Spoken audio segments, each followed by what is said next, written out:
Chapter 1422. Chu Lushan continued, choosing Dong Zhuo from Beimang as the king of the South Courtyard and mobilizing millions of troops from the beginning to attack Beiliang in 3 different directions meant that Beimang had completely given up the idea of attacking the south from Jizhou and Liao. It also meant that there must be loopholes in the strategy we made back then. What we need to do is not just to mend it, but to completely destroy it in some places. Beiliang also predicted the worst situation at the beginning, but at that time, it was like fighting against an enemy. Well, for example, it was like fighting against the old god of sword Li Chungang. We guessed that the old man might use the green dragon sleeves or the sword opening heaven gate as soon as he came up. Su Weisheng whispered, at that time, we only thought that he was one of the 2 strongest men, but we didn't expect that he would use both at the same time. Chu Lushan continued, that's good. The fiercer the battle in Huda's city is, the more dangerous the defense line in Liangzhou is, and the greater our chance to win by surprise will be. Back then. Yuan Zuozong suddenly smiled and said, Chu Lushan disagreed with the strategy made by Li Yishan back then. He thought it was too righteous and only thought about how not to lose, instead of how to win. Chu Lushan smiled, now that I think about it, we had to do that at that time. Without more than 20 years of blanking, there would be no room for leeway today. Chu Lushan slowly raised his head and looked at Su Fengnian. Then, a dazzling and flattering smile blossomed on his face. He chuckled and said, Your Highness gave me the idea. Otherwise, with this little brain of mine, I would not have been able to think of it even if I cracked my skull. Perhaps only at this time could people think of Lu Qiu, or who competed with Li Gongda for the title of the best flatterer in Beiliang. Su Fengnian laughed and scolded, be serious. Chu Lushan continued to be nonchalant, didn't your highness think of it long ago? It's just that the risk is too high and you know that great ancestor Gu won't agree. Su Fengnian nodded. Su Weisheng watched the mouth of Yuzhou province on the sand table as he said, it's hard to attack. Su Fengnian said in a deep voice, as for whether it will be difficult to defend or easy to defend, we have given Beimang a chance. Yuan Zuozong squinted his eyes and said, therefore, Beimang gave up the opportunity to attack all the fortresses with Wanhe City and Wobo City as the core. Fortunately, Qi Danghua, who was also one of Su Zhao's foster sons like Yuan Zuozong and Chu Lushan, was not present. Otherwise, he would have a headache about why he was so stupid. Su Fengnian muttered to himself, Beimang was aiming to flatten Beiliang and then rush to the Central Plains. The civil officials of the Taiping Order were to be used in Jizhou, Hezhou, and the following Huainan province. They didn't plan to waste them in Beiliang. Under this type of situation, Yuzhou's unwillingness to fight to the death and Northern Mang's unwillingness to surrender made it so that after Yang Yuanzhan's army paid a tremendous price to break through Crouching Bao and Wanhe City's defenses, the Wu Castle strongholds around Crouching Bao and Wanhe City were almost completely destroyed. Of course, from the current situation, the pros and cons are half and half. The good thing is that it will make it easier for Northern Mang's cavalry to move about within the calabash. However, if we place Northern Mang's most powerful counterattack in Yuzhou, then Yang Yuanzhan's 35 great army that had just received reinforcements will suffer. Chu Lushan added, if we want to reverse the situation and force Yang Yuanzhan to retreat, we have to invest at least 50,000 of our most elite cavalry. We have to succeed in one battle. We have to wipe out Yang Yuanzhan's elite cavalry at the critical moment. Therefore, we must not lose Huda City. If we lose Huda City, we will lose Liuya and Fuling cities, as well as Huaiyang Pass. Once we pull the battlefront back to the Qingyuan Heavy Tomb region and allow Dong Zhuo's army to comfortably push southward and spread out the battlefront, it will be difficult for us to even have 5,000 cavalrymen, let alone 50,000. Therefore, for the sake of Huda City, we might have to sacrifice 40 to 50,000 people in the second year of Xiangfu City. However, for the sake of Huda City, many of them will die. Chu Lushan revealed a gloomy smile as he stared at the mouth of Huda City on the sand table, if all 35,000 people die here, we'll have built a huge Jingguan temple. Yuan Zuozong sneered, it's as good as West Rampart. Su Fingnian took a deep breath before saying, second brother Yuan, but if so, before Su Fingnian finished his words, Yuan Baixiong, who was always serious in speech and manner, said softly for the first time, we're family. Chu Lushan suddenly wanted to put his arm around Yuan Zuozong's shoulder with a flattering look. However, Yuan Zuozong slapped his hand away, saying, I'm not familiar with you. Chu Lushan scolded, I'm just a little fatter. Prince is just a little more handsome. Why do you judge people by appearance? Su Fingnian laughed, stop. You're not a little fatter, and I'm not a little more handsome. Su Weisheng looked at the aggrieved and long-winded Protector General, the King of Beiliang with a gentle smile, and Yuan Baixiong who was full of heroic spirit. She also laughed.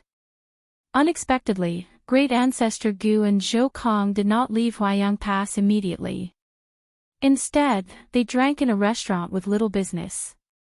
Zhou Kong waited for the dishes to be served with a straight face. What? Do you think you haven't quarreled enough in the Protector General's office? Surnamed Gu, I'm more than willing to drink and chat with the prince when he's free.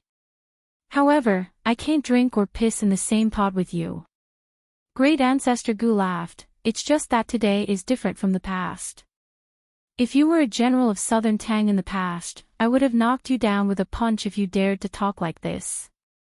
When I beat you down and you can't say anything, I'll be the only one who can say anything unreasonable. When Zhou Kong heard these coarse words, he didn't get angry. Instead, he laughed, quarreling is one thing. I don't like you, Great Ancestor Gu, but I, Zhou Kong, have never denied that you did things very manly in Southern Tang. Otherwise, even if I couldn't stop you from becoming the deputy commander of the infantry, I would have taken the lead to cause trouble at Prince's side. In the end, I would have troubled you. However, to be honest, you're just lucky. It was Gu Jiantang who attacked Southern Tang. If it were me, Beiliang, even if you really fought at the gate of the country to defend it, it would still be useless. Great Ancestor Gu poured himself a cup of wine and laughed softly, whether you believe it or not, being the deputy commander in Beiliang, no matter how much you old generals dislike me, is still much more comfortable than fighting the enemy in Southern Tang. It is because I understand that outside of the battlefield, your cavalry army might not see eye to eye with me, but if we really fight, if 10,000 people have to die for me, Great Ancestor Gu, the infantry vice commander, then you definitely won't only lose 9,000 people. For a general, there's nothing more comfortable in the world than this. Therefore, the worse you scold me, the more I want to treat you to a drink, so that one day, we won't have to visit each other's graves. Zhou Kong couldn't help but laugh. In the end, Great Ancestor Gu just wants to be happy for yourself. Great Ancestor Gu laughed, if I'm not happy for myself and you scold me, do you think I'd be willing to stick my hot face to your cold butt? You're just a deputy commander, but your position is higher than mine. Zhou Kong was stunned and sighed, let's just drink today and not talk about military affairs. Anyway, we won't be able to reach an agreement. We can't piss into the same pot, but according to what you said, I think there's no problem drinking a pot of wine. In the end, the two old men were dead drunk. During this period, Zhou Kong and Great Ancestor Gu cursed at each other for a long time. This made the shopkeeper of the restaurant, who knew the prominent identity of the two, tremble with fear. He was afraid that the two big shots would fight because of a disagreement. At that time, their personal guards outside the restaurant would be attracted. Wouldn't his small restaurant be torn down easily? However, at the same time, the restaurant manager, who was still a soldier, also felt honored. These two were the deputy commanders of Beiliang's army. Who didn't know that any deputy commander of Beiliang was more than enough to be a general in Liang imperial court? In a small courtyard of Su Weisheng's temporary residence in the protectorate office, Su Fingnian took out the two chess boxes from his bag. However, Su Weisheng didn't want them, saying that she didn't need them.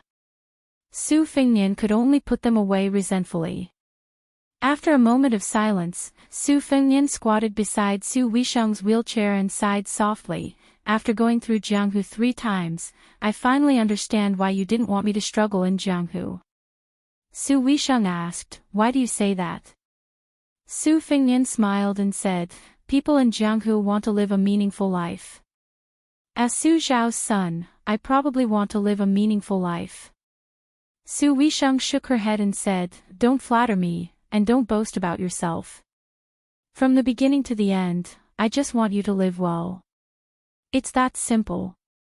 Our mother, father, your master, and even Yuan Zuozong and Chu Lushan didn't want you to die a meaningful life.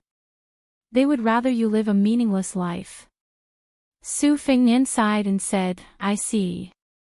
Chapter 14:23. There's one more chapter in the afternoon and one more in the evening. It's not that I'm splitting it up on purpose. The earlier I upload it, the earlier I can read it. Moreover, each chapter will definitely have at least 4,000 to 5,000 words. P.S. A lot of foreshadowing, but in the end, it will become a magnificent battle. After Su Fengnian arrived at Huayang Pass, Su Weisheng went south to return to Mount Qingliang the next day. The remaining Su Fengnian also began to live in seclusion, not interfering in the affairs of the protectorate. Qi Danghua, who was stationed on the Qingyuan front line, would occasionally ride his horse over to relieve Su Fengnian's boredom. The two would often leave the pass together under the banner of hunting. They would bring several hundred elite cavalry to approach Huda city and watch the flames and smoke of battle from a distance. If they encountered a small group of Beimang horses, they would be treated as an appetizer for Qi Donggua's white feather guards, who were the most skilled in cavalry and archery in the Beiliang frontier army. The protectorate naturally didn't dare to raise any objections to this. They only secretly scattered many crossbowmen on white horses outside the pass to guard against any accidents.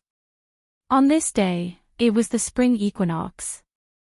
Thunder roared, wheat sprouted, and the sun rose. A total of 42,000 li. Su Fengnian rode out alone in the early morning. In order not to burden the protectorate and the crossbowmen, he didn't go north to Huda city. Instead, he leisurely headed east to Fuling city. One of the 50 or so crossbowmen on guard duty didn't dare to disturb the king of Beiliang's relaxation. However, probably because he wanted to personally witness the elegance of Su Fengnian, one of the 4 great grandmasters of the world, the commander of the archery team also put in some thought. He allowed the 50 or so riders under his command to have the opportunity to move to within 200 paces of Su Fengnian. However, after that, they had to quickly retreat, otherwise they would be dealt with according to military law. Su Fengnian didn't know whether to laugh or cry, but he just pretended that he didn't see anything. Su Fengnian looked up at the clear sky and suddenly laughed. When he was young, he didn't understand why a cloudless sky was considered good weather. He always felt that the clouds floating in the sky were beautiful, especially the fiery clouds. When he was young, in the prison-like Dantong Pass, he would be happy for several days every time he saw the clouds. Together with the little beggar who he only knew was Zhao Zhu a long time later, the 2 children could watch the clouds for hours without feeling bored. Ever since they parted, Su Fengnian was always worried that the little beggar wouldn't be able to find food and that he might starve or freeze to death on the street one day. He didn't expect to reunite with the little beggar many years later at the Spring God Lake. All these years, the little beggar had been living well. However, the little beggar had suddenly become His Royal Highness, the Lord of Southern Jiang. Su Fengnian suddenly stopped his horse and turned his head to the south. In the distance, 4 riders were heading north. When they saw Su Fengnian's figure, they spurred their horses and headed straight for him.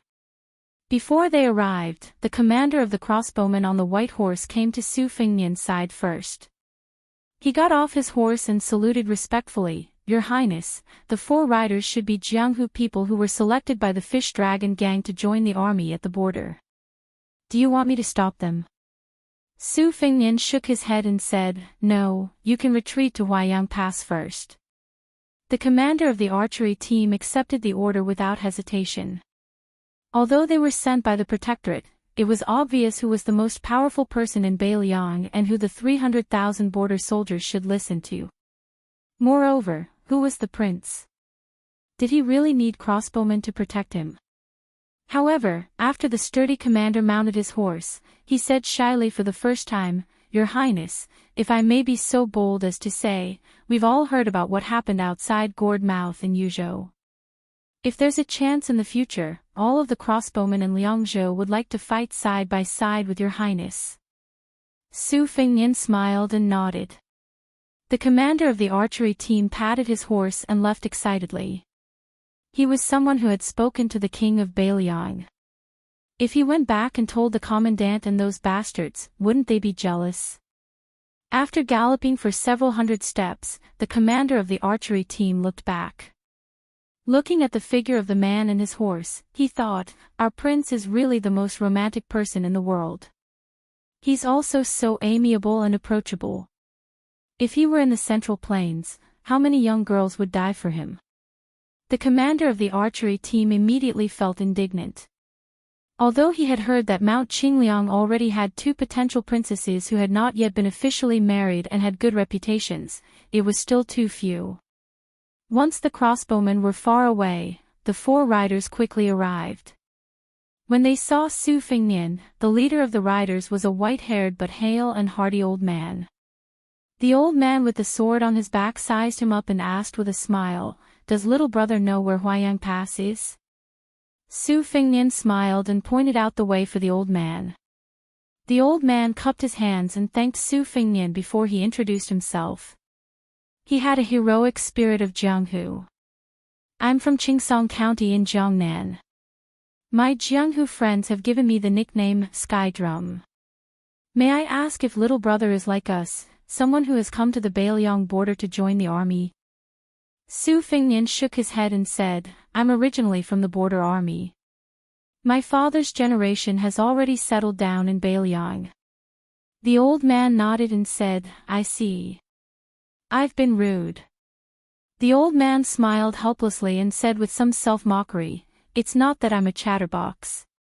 It's just that the 4 of us are unfamiliar with this place. When I heard that the Beimang barbarian army of 1,000,000 was coming south to knock on the pass, I followed my father and master to Ji Bei when I was young and killed the barbarians beyond the Great Wall. Now, I couldn't hold back my anger and heard that the Fish Dragon Gang, one of the top 10 gangs in the world, could recommend us outsiders to the Beiliang frontier army. So, I brought 3 disciples to Beiliang. The Fish Dragon Gang only gave us 4 temporary travel permits and we suffered a lot on the way north." One of the young men with a long sword on his waist said angrily, "Master, when we met the Beiliang frontier army, they were confident in their combat power. What's the difference between the way they looked at us and the way they looked at the barbarians?" Su Fengnian's 3 trips to Jianghu were not in vain. He immediately understood the meaning behind it. It must be that this group of people relied on their martial arts and had a conflict with the Beiliang frontier army. Otherwise, they would not have used the prefix, confident in their combat power. Instead, they would have directly pointed out the latter sentence. However, what Su Fengnian was curious about was that the Fish Dragon Gang had opened their doors to recruit people from Jianghu. This was originally instructed by Wu Tong'an and Fu Shuifang. However, most of them were low-level masters who were opportunistic and could not survive in Liang Jianghu, so they fled to Beiliang to find a place to stay. There were only 16 people who were willing to go to Beiliang's border to join the army, and those who had some foundation in martial arts were clearly recorded in the Governor-General's office. However, this old swordsman, who Su Fengnian had never heard of before, was a real master of the realm of master. This kind of master could easily establish a sect on Liang Jianghu and become a leader in the martial arts world of a county. It was not difficult for him to go to the capital's Ministry of Justice and get a carp bag to hang around his waist. Su Fengnian casually observed the 4 riders. Other than the level 2 master's gaze, the other 3 people each had their own merits. The young man with a sword at his waist had an arrogant attitude. He had long heard that Beiliang had many talented disciples. This stranger who appeared at the border of the Great Wall for no reason and was not wearing armor and carrying a sword was most likely one of them. The middle-aged swordsman should be the eldest disciple of the master of martial arts in Jiangnan. He was relatively mature and prudent. He discreetly sized up Su Fengnian's hand, trying to find clues that he had once practiced martial arts. He had a lot of experience in Jianghu and did not believe that there would be an ordinary person riding alone in the vicinity when hundreds of thousands of Beimang soldiers were attacking Huda city. As for the last woman in black who wore a veil hat to cover her face, she was also curiously examining the man in front of her who did not look like a Beiliang. He looked more like a young master from a Jiangnan noble family. Su Fengnian smiled and said, "It doesn't matter what other people think. I just have to be myself. If you really want to talk about things with your eyes, haven't you been looking at us, Beiliang, for 20 years since you left Yang dynasty?" The young swordsman probably could barely stand the arrogance of the Beiliang frontier army, but he could not stand the arrogance of a Beiliang disciple of the same age. He immediately became angry. "The four of us came to Beiliang in the middle of nowhere to join the army. We came to break through enemy lines and kill the enemy, not to listen to the mocking and ridicule of people like you. If it weren't for the fact that my master and the second guest of Mount Hui, Hong Yu, were close friends." The old man's expression was stern. He stopped his disciple from continuing to speak without fear. Chong He. Chapter 14:24. The young man called Chong He turned his head away and silently sulked. In the Jianghu of Jiangnan, he had always been a cultured and refined gentleman of the sword. He shouldn't have been so rude and disrespectful. However, now that he was outside the barren Beiliang Pass, he often rode his horse for a day without seeing anyone. He was not acclimatized to the environment and was unbearably sullen. Thinking back to his hometown in the Central Plains, it should be a beautiful season in the misty rain. There would be alleys selling apricot flowers, boating on lakes, and dancing in brothels all night long. Even if he didn't do anything, it was still enjoyable to practice martial arts with his martial brothers and sisters in the deep courtyard of his home. It was better than drinking wind and eating sand and being bullied in the northwest border. Su Fengnian smiled and asked, "How about I lead the way for you?" The young man immediately muttered, being unaccountably solicitous, "He definitely doesn't have good intentions. Isn't he still having bad intentions towards my sister?" The old man glared at his disciple, who was shooting his mouth off. He then turned to Su Fengnian. Without being pretentious, he laughed heartily and said, "That's just as well. When we reach the Great Wall and hand over the travel pass, I'll definitely treat little brother to a few jeans of green and wine. To tell you the truth, I have long heard of this wine. However, when I tasted it in the past, the taste. I don't dare to compliment it. I didn't think that now that I am in Beiliang, the more I drink, the more I can't put it down. I bought 2 pounds of wine at Longkou Pass in Liangzhou and it was empty in less than 2 days. Now the wine worm in my stomach is revolting fiercely." The 5 of them traveled together. The old man and Su Fengnian chatted about Beiliang's local customs. They had a tacit understanding not to ask about each other's identities. It was a big taboo to talk about such things with strangers. However, the young swordsman quickly couldn't hold himself back. His voice was neither soft nor loud, just loud enough for Su Fengnian to hear. He said, "Sister, the founding emperor of the Great Feng dynasty once wrote a letter to the master of the grasslands. He said, 'To the north and west of Jizhou, the place where the bow is drawn is under your command. And to the south and east of Jizhou, the crown and belt are to be built by me.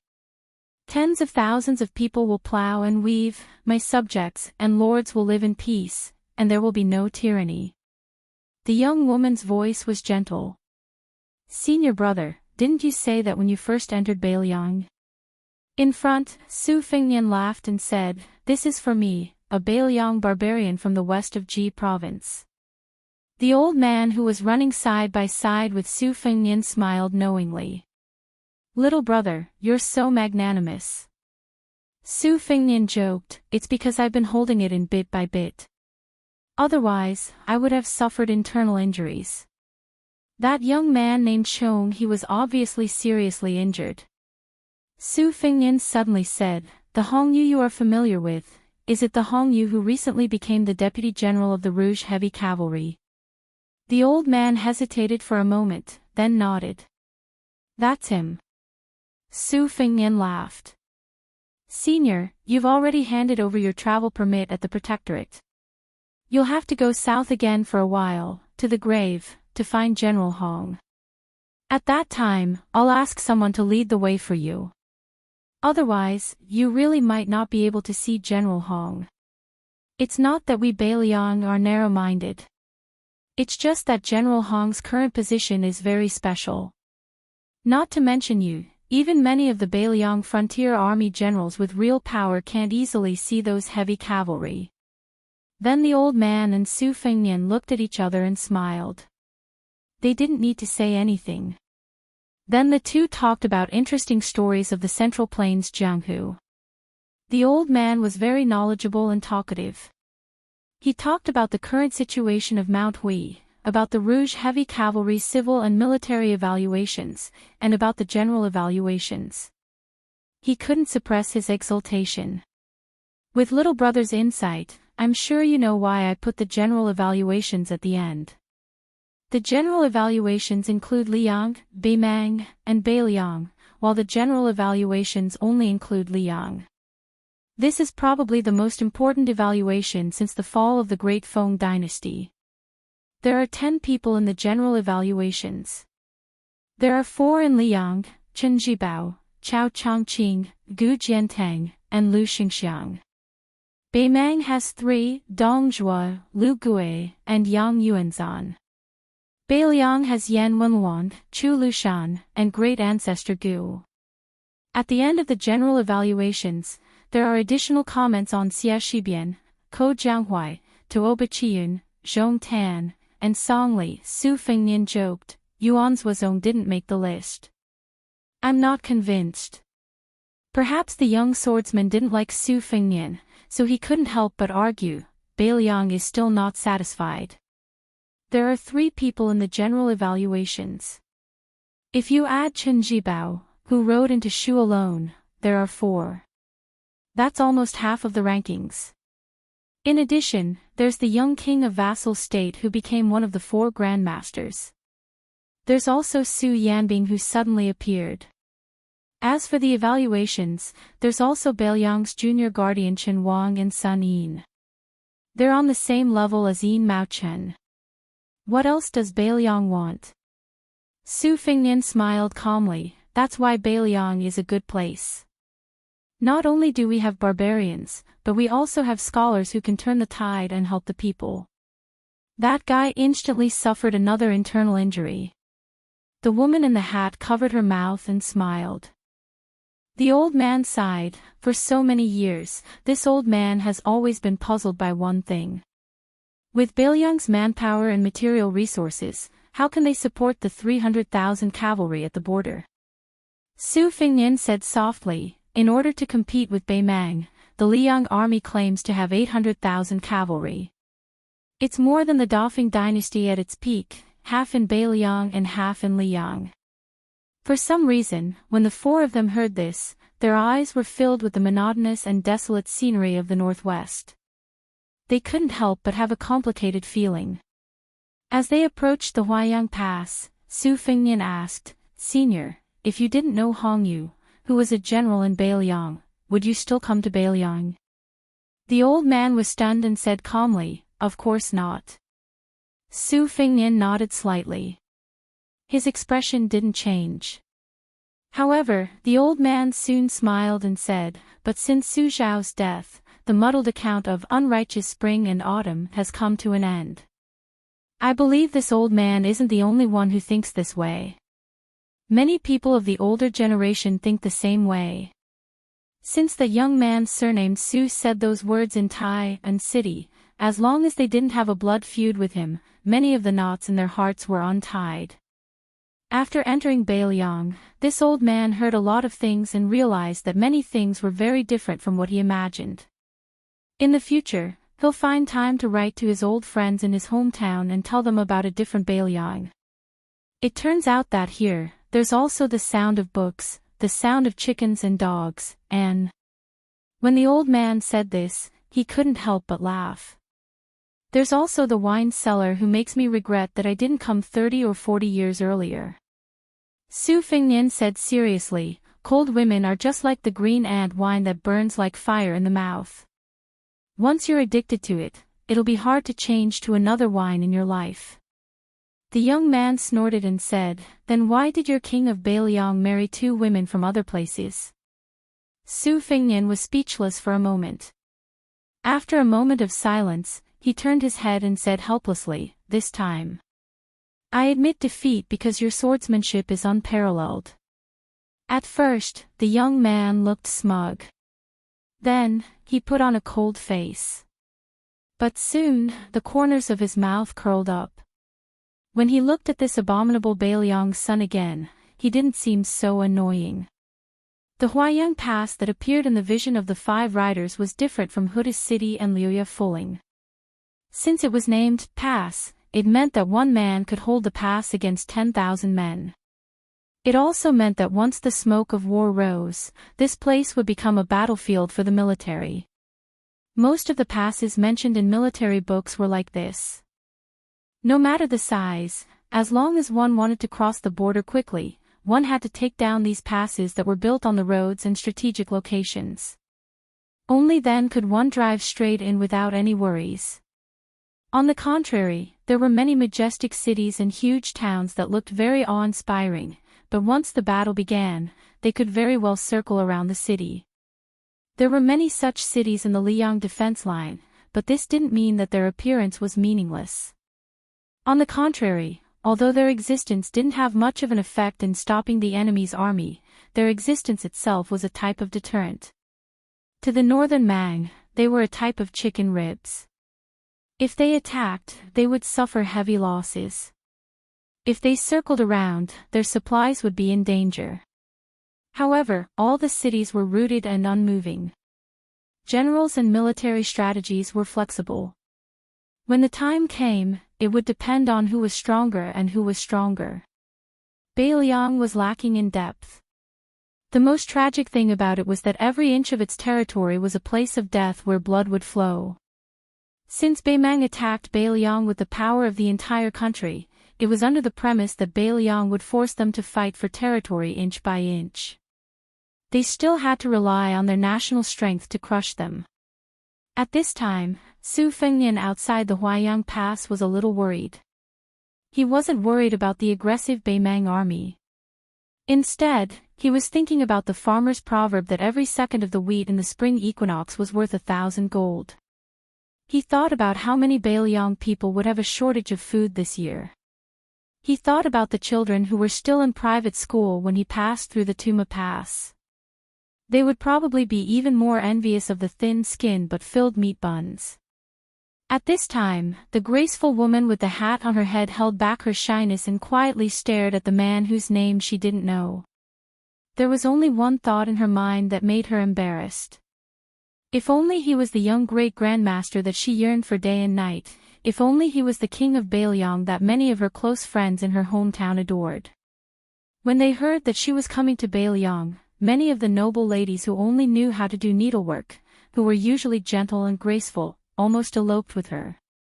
Her master laughed and said that this kind of scene that made all the men in the world beat their chests and stamp their feet was probably only seen many years ago when Li Chungang roamed the Jianghu with a sword. Now, how many people didn't miss the beautiful women in Jiangnan? Chapter 1425. During the spring equinox of the second year of Xiangfu, if it was said that no one cared about the increasingly intense war in the northwest, then the situation of Guangling Road, which was originally going well, suddenly took a turn for the worse, making the capital of Liang very worried. All of this originated from the young man at the western border of Xia. After the soldiers on the eastern front of Guangling had gotten used to Ko Jianghuai's mysterious movements, the main general Song Li slowly pushed forward step by step, continuously reducing the space for the West Chu army to perform. Not only did he take back all of the lost land, he also successfully instigated a number of West Chu officers who had rebelled at that time. He compressed the 20,000 infantrymen of West Chu's main force to the front line of Dangyin River and Crow Cry Valley. At that time, not only did Song Li's army have 30,000 Guangling Road infantrymen, there were also 8,000 elite cavalry who were good at fighting as a mobile force. In addition, Song Li had always been steady in commanding troops. No matter how one looked at it, it was a situation where victory was in the bag. The only problem was whether or not they could break into the old capital of West Chu before Lixia. But it was at this moment where victory was at their fingertips that the inferior Xie Shibian suddenly began to exert force, taking the initiative to attack. Afterwards, it was rumored that Song Li's cavalry moved out in full force, wanting to use several thousand cavalry to thin out the enemy's formation.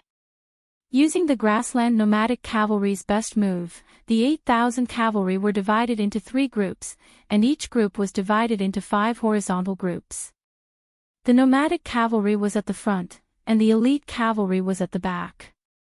Facing the enemy's rear, the elite cavalry quickly passed through the gaps and charged forward, launching a projectile attack. Then, under the situation where the battle line was neat and tidy, the elite cavalry retreated, and the light cavalry retreated in turn. But Xie Shibian only had 5,000 strong, heavily armored infantrymen, holding mo swords more than 10 feet long, to form a dense horizontal formation at the front. Ignoring the arrows, they advanced like a wall. When the shrinking Guangling cavalry had no choice but to launch a true charge, facing these heavily armored infantrymen who were like great halberds of West Chu, it was actually a phrase that made the officials of the Ministry of War of Taiyan City look at each other in dismay. Men and horses will be crushed when they meet them. Then, the scattered remnants of the cavalry could only use their own infantry to circle out of the battlefield. What followed was an even more tragic infantry battle. Although the Guangling infantry, whose morale had hit rock bottom, did not retreat, it was still difficult to stop West Chu's advance. The main general, Song Li, did not hesitate to personally charge into the formation, leading 800 men to break through West Chu's mo sword formation. Even so, in the following battle, Xie Shibian, who had been jokingly called by the Liang imperial court before the battle, even the cleverest housewife cannot cook without rice, repeatedly mobilized troops that had been biding their time to enter the battlefield. There were less than 1,000 of them, but all of them accurately remedied a few dangerous situations. Song Li was not a mediocre general, fighting bravely. Twice, he led troops to within 100 steps of Xie Shibian's formation and was forced back by arrows. Afterwards, Xie Shibian used the thousands of cavalry hidden in ambush to charge into the formation. Song Li had long prepared for this. Even though the battle was at a stalemate, he still strictly ordered the cavalry that had suffered heavy losses not to enter the battle formation lightly to support his side. He only allowed the cavalry captains to lead 500 cavalry to take turns killing the enemy. This was the only way to prevent the Guangling cavalry and infantry from collapsing in one battle under the charge of the 3,000 West Chu cavalry. The two armies of West Chu and Guangling fought from noon to dusk. Corpses were strewn all over the field. Xie Shibian's 20,000 infantry had suffered more than 15,000 casualties. When Song Li's 40,000 infantry and 8,000 cavalry finally retreated from the battlefield, there were less than 5,000 people left who could still fight. However, the truth that truly made the soldiers on both sides feel a chill run down their spines was that when Song Li took the initiative to retreat more than 10 li away from the battlefield, Xie Shi sent out 3,000 light cavalry that seemed to have descended from the heavens. Meanwhile, the ones who stopped this cavalry from expanding their pursuit were the 5,000 ambushes that Song Li also wanted to use to win by surprise. The Liang imperial court, in the court meeting after the urgent memorials arrived in the capital, all heavily criticized Song Li, saying that he was muddle-headed in his use of troops and that he had a great advantage but was not able to control the situation. The emperor was furious and ordered Song Li to go to the capital to beg for forgiveness. However, in the small court meeting that only the central government officials met, Son of Heaven Zhao Zhuan was the first to praise Song Li. He said that he was not in the Guangling army, much less Song Li. The second in command of the secretariat, Xiao Yuling, even said that although Song Li had caused the Guangling war situation to deteriorate, because before Lu Xingxiang entered the border, Guangling temporarily had no power to fight on land. They could only place their hopes on Guangling Prince Xiao Yi's navy. However, in the end, they only lost a small battle to test the depth of West Chu's military power. At that time, the old general Yang Xinxing was also included in the small court meeting. He immediately knelt down and begged for forgiveness, sobbing silently. However, he did not absolve himself. Instead, he said that Yan Jinchuan's death was the fault of him and the old soldiers of Ji province. The emperor, Zhao Zhuan, did not pursue the matter further. Instead, he comforted this old general who had brought shame to the imperial court. He even appointed his eldest son, Yang Huqin, who had lost an arm during the Battle of Guangling, as the deputy general of Ji province, to lead the infantry of Ji Nan, who had been through hundreds of battles not long ago, to Ji Bei, to make up for his father's mistake. After the spring equinox, the 100,000-strong army of Nanjiang had arrived in Xiangzhou. Yan King Xiaobing fell sick along the way and had no choice but to let Crown Prince Xiao Zhu lead the troops. At the same time, General Lu Xingxiang and the old general of the same generation as Yang Xinxing and Yan Jinchuan led the troops on two fronts, a total of 40,000 elites. They worked together with the Nanjiang army to pincer the West Chu rebels. Before this, the Liang imperial court seemed to have used a huge loss of 90,000 casualties and the death of a king to create the fame of Xie Shibian and Ko Jianghuai, these two young men of West Chu. At such a time, West Chu made a sound that shocked the world. After Su Shao, another king of the dynasty, Chen Jibao, wrote a letter to the capital, saying that he had raised 10,000 soldiers and could assist Guangling at any time. Although it was rejected by the Ministry of War. However, the imperial court was still shocked and praised him as the sound of spring thunder. It was enough to see the special position of the white-clothed war saint in the hearts of the people of Liang. It seemed that in Li Yang's eyes, those traitors of northern Liang, such as Chen Jibao, the Confucian Grand Master Yao Baifeng, the imperial relative Yan Jishi, and Jean Lanting, who was now the assistant minister of the Ministry of Rights, were all particularly pleasing to the eyes of Tai and City. Within the Beiliang Governor-General House, Su Fengnian and Chu Lushan led a group of Liangzhou border generals to discuss the victory of Xie Shibian and Song Li. This was perhaps the only entertainment of the Beiliang generals during wartime. Huaiyang Pass Lieutenant Huang Laifu's words were full of disdain. Didn't this Xia family kid learn his military tactics from us?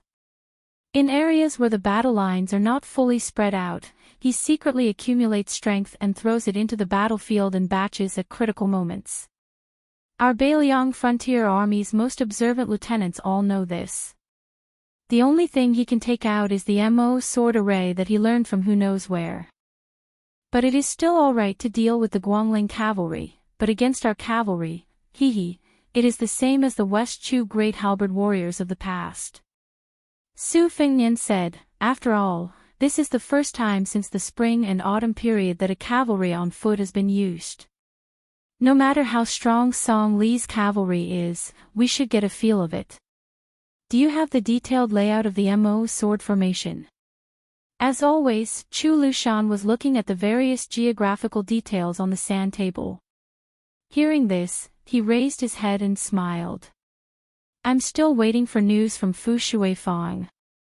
However, based on the rough losses on both sides, Xie Shibian's MO sword formation should be much more complete than the great halberd battle formation of the past. I believe that Gu Jintang's Tu Liao's side will soon be popularized, and he will have to ask for a large sum of money from the Lion of the Ministry of Revenue. The sturdy commandant from Qingyuan army town frowned and said, based on the spy report, Xie Shibian and Song Li are not of the same mind. They are both shrewd and cunning, and are very cautious and bold in their use of riding. In the past, I've only heard that Ko Jianghuai of West Chu is adept at long-distance raids without regard for the strength of his legs. Even if his overall strength is less than the enemy's, he can still fight with many on the battlefield.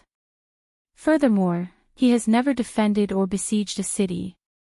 He fights as if his infantry can be used as cavalry. It's very chewy. Chu Lushan laughed cruelly. Ko Jianghuai is using a string of dazzling victories to tell the world how to fight in the Central Plains in the future. It's no longer as simple as you besiege a city and I defend it. All campaigns have the goal of eliminating the enemy's strength. If you hide in the city like a turtle, I'll find a way to force you out of the city to fight. If you have a large number of troops coming out of the city, I won't fight first. I'll find the right opportunity to defeat you once again. In any case, it's just a quick cut of flesh. 1 to 2 gene of flesh each time. After a few more times, you'll only see the bones. If Great Ancestor Gu's suggestion of fighting outside the city for the first time was enough to broaden the horizons of the military strategists of later generations, then Ko Jianghuai's novel way of fighting is a perfect extension.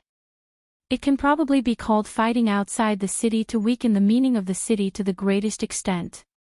If used well, one can seize the initiative everywhere. Of course, when I was fighting in the hinterland of Beimang, I was already playing like this. It's just that the spearhead wasn't aimed at Liang, so those court officials didn't know how to feel pain. Luya rubbed his chin and said, Guangling Dao finally has a general who understands military affairs like Song Li to support them. That emperor of Liang must have been kicked in the head by a donkey. Just like that, he took him to Tai and city to denounce him. It's obvious that Zhao Yi's navy will also be eaten by Chao Chongqing. Chapter 1426. Su Fengnian shook his head and said softly, purely from the Battle of Guangling, we shouldn't have touched Song Li. But looking at the overall situation, the imperial court's actions that seem to be destroying their own foundations are actually of the same origin. Back then, the Spring and Autumn 8 kingdoms were destroyed and the generals were given out. Now, the Zhao family wants to gather all the military power in the world so that they can deal with the future war with Beimang. Yang Xinxing and Yan Zhenchuan and the private armies under their command quelling the rebellion were one side of the matter. The Tangxi sword Immortal Lu Baijie, the Southern Expedition Commander-in-Chief Lu Xingxiang, the Longxiang General Su Gong, the Western Liaoning General Tang Taizuang, and the current Song Li, these people entered the capital one after another to become officials. The imperial court intentionally allowed West Chu to revive the country. Other than not expecting West Chu to give them such a big show of strength from the start, everything else happened as expected. Even the king of Yen sending 100,000 troops up north to support was arranged long ago. Don't look at how West Chu cleared out the Guangling battlefield in one go. In reality, he was just helping the imperial court to kill more people. In the end, the imperial court is using this to weaken the vassals and suppress the power of the local generals. It can be considered an open conspiracy. After Luya had cursed the two emperors of the Zhao family for not being good people, he immediately smiled at Su Fengnian and said, Your Highness's way of looking at problems is indeed different from us. It's a tall building. What's a tall building?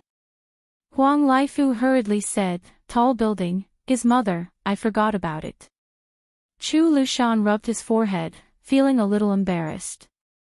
Su Fengnian smiled and said, From a strategically advantageous position. The two captains said in unison, Yes, from a strategically advantageous position. Then they each praised, Your Highness is extremely talented. Your Highness is very knowledgeable. Our Beiliang Protector General's eyes seemed a little melancholic. Su Fengnian joked, That's enough, flattery is not suitable for you guys. You guys should just lead your troops into battle. In the future, when we win a great battle, I can flatter you guys without a problem. The entire hall burst into laughter. After Chu Lushan returned to the sand table of northern Liang and finished discussing the arrangements with the generals, Su Fengnian and Su Fengnian walked toward Chu Lushan's residence. After Su Fengnian walked into the cramped courtyard, he said emotionally, "It's been hard on you." Habitually, Chu Lushan bent over and said with a smile, "Although Lu Qiu has been living a luxurious life all these years, back when she was so poor, she would be overjoyed if she could have a hot steamed bun to eat." Later on, she joined the Su family's army. That was how she gained this fat bit by bit. Wang Yi might not believe it, but Lu Qiu was once as thin as a match. Her entire body added up to about 120 caddies of meat. But at that time, her flesh was firm and she could endure hardships. Su Fengnian really didn't know about this. He looked at Lu Qiu, who was as fat as a mountain. "I can't imagine what you looked like when you were thin." Chu Lushan sighed. "That's right. Even I almost forgot about it." Su Fengnian had specially brought those 2 jars of chess pieces today. Chu Lushan had someone find a finely made Torreya wood chessboard. The two sat across from each other after not seeing each other for a long time. Su Fengnian played white, Chu Lushan played black. They started the game. Su Fengnian lost. Chu Lushan finally won. Because Chu Lushan had waited for so many years. Finally, he didn't have to deliberately go easy. Sitting cross-legged on a large embroidered stool, Chu Lushan looked dazedly at the chessboard. He sighed and said, "Today, I finally know the true depth of His Royal Highness's chess skills."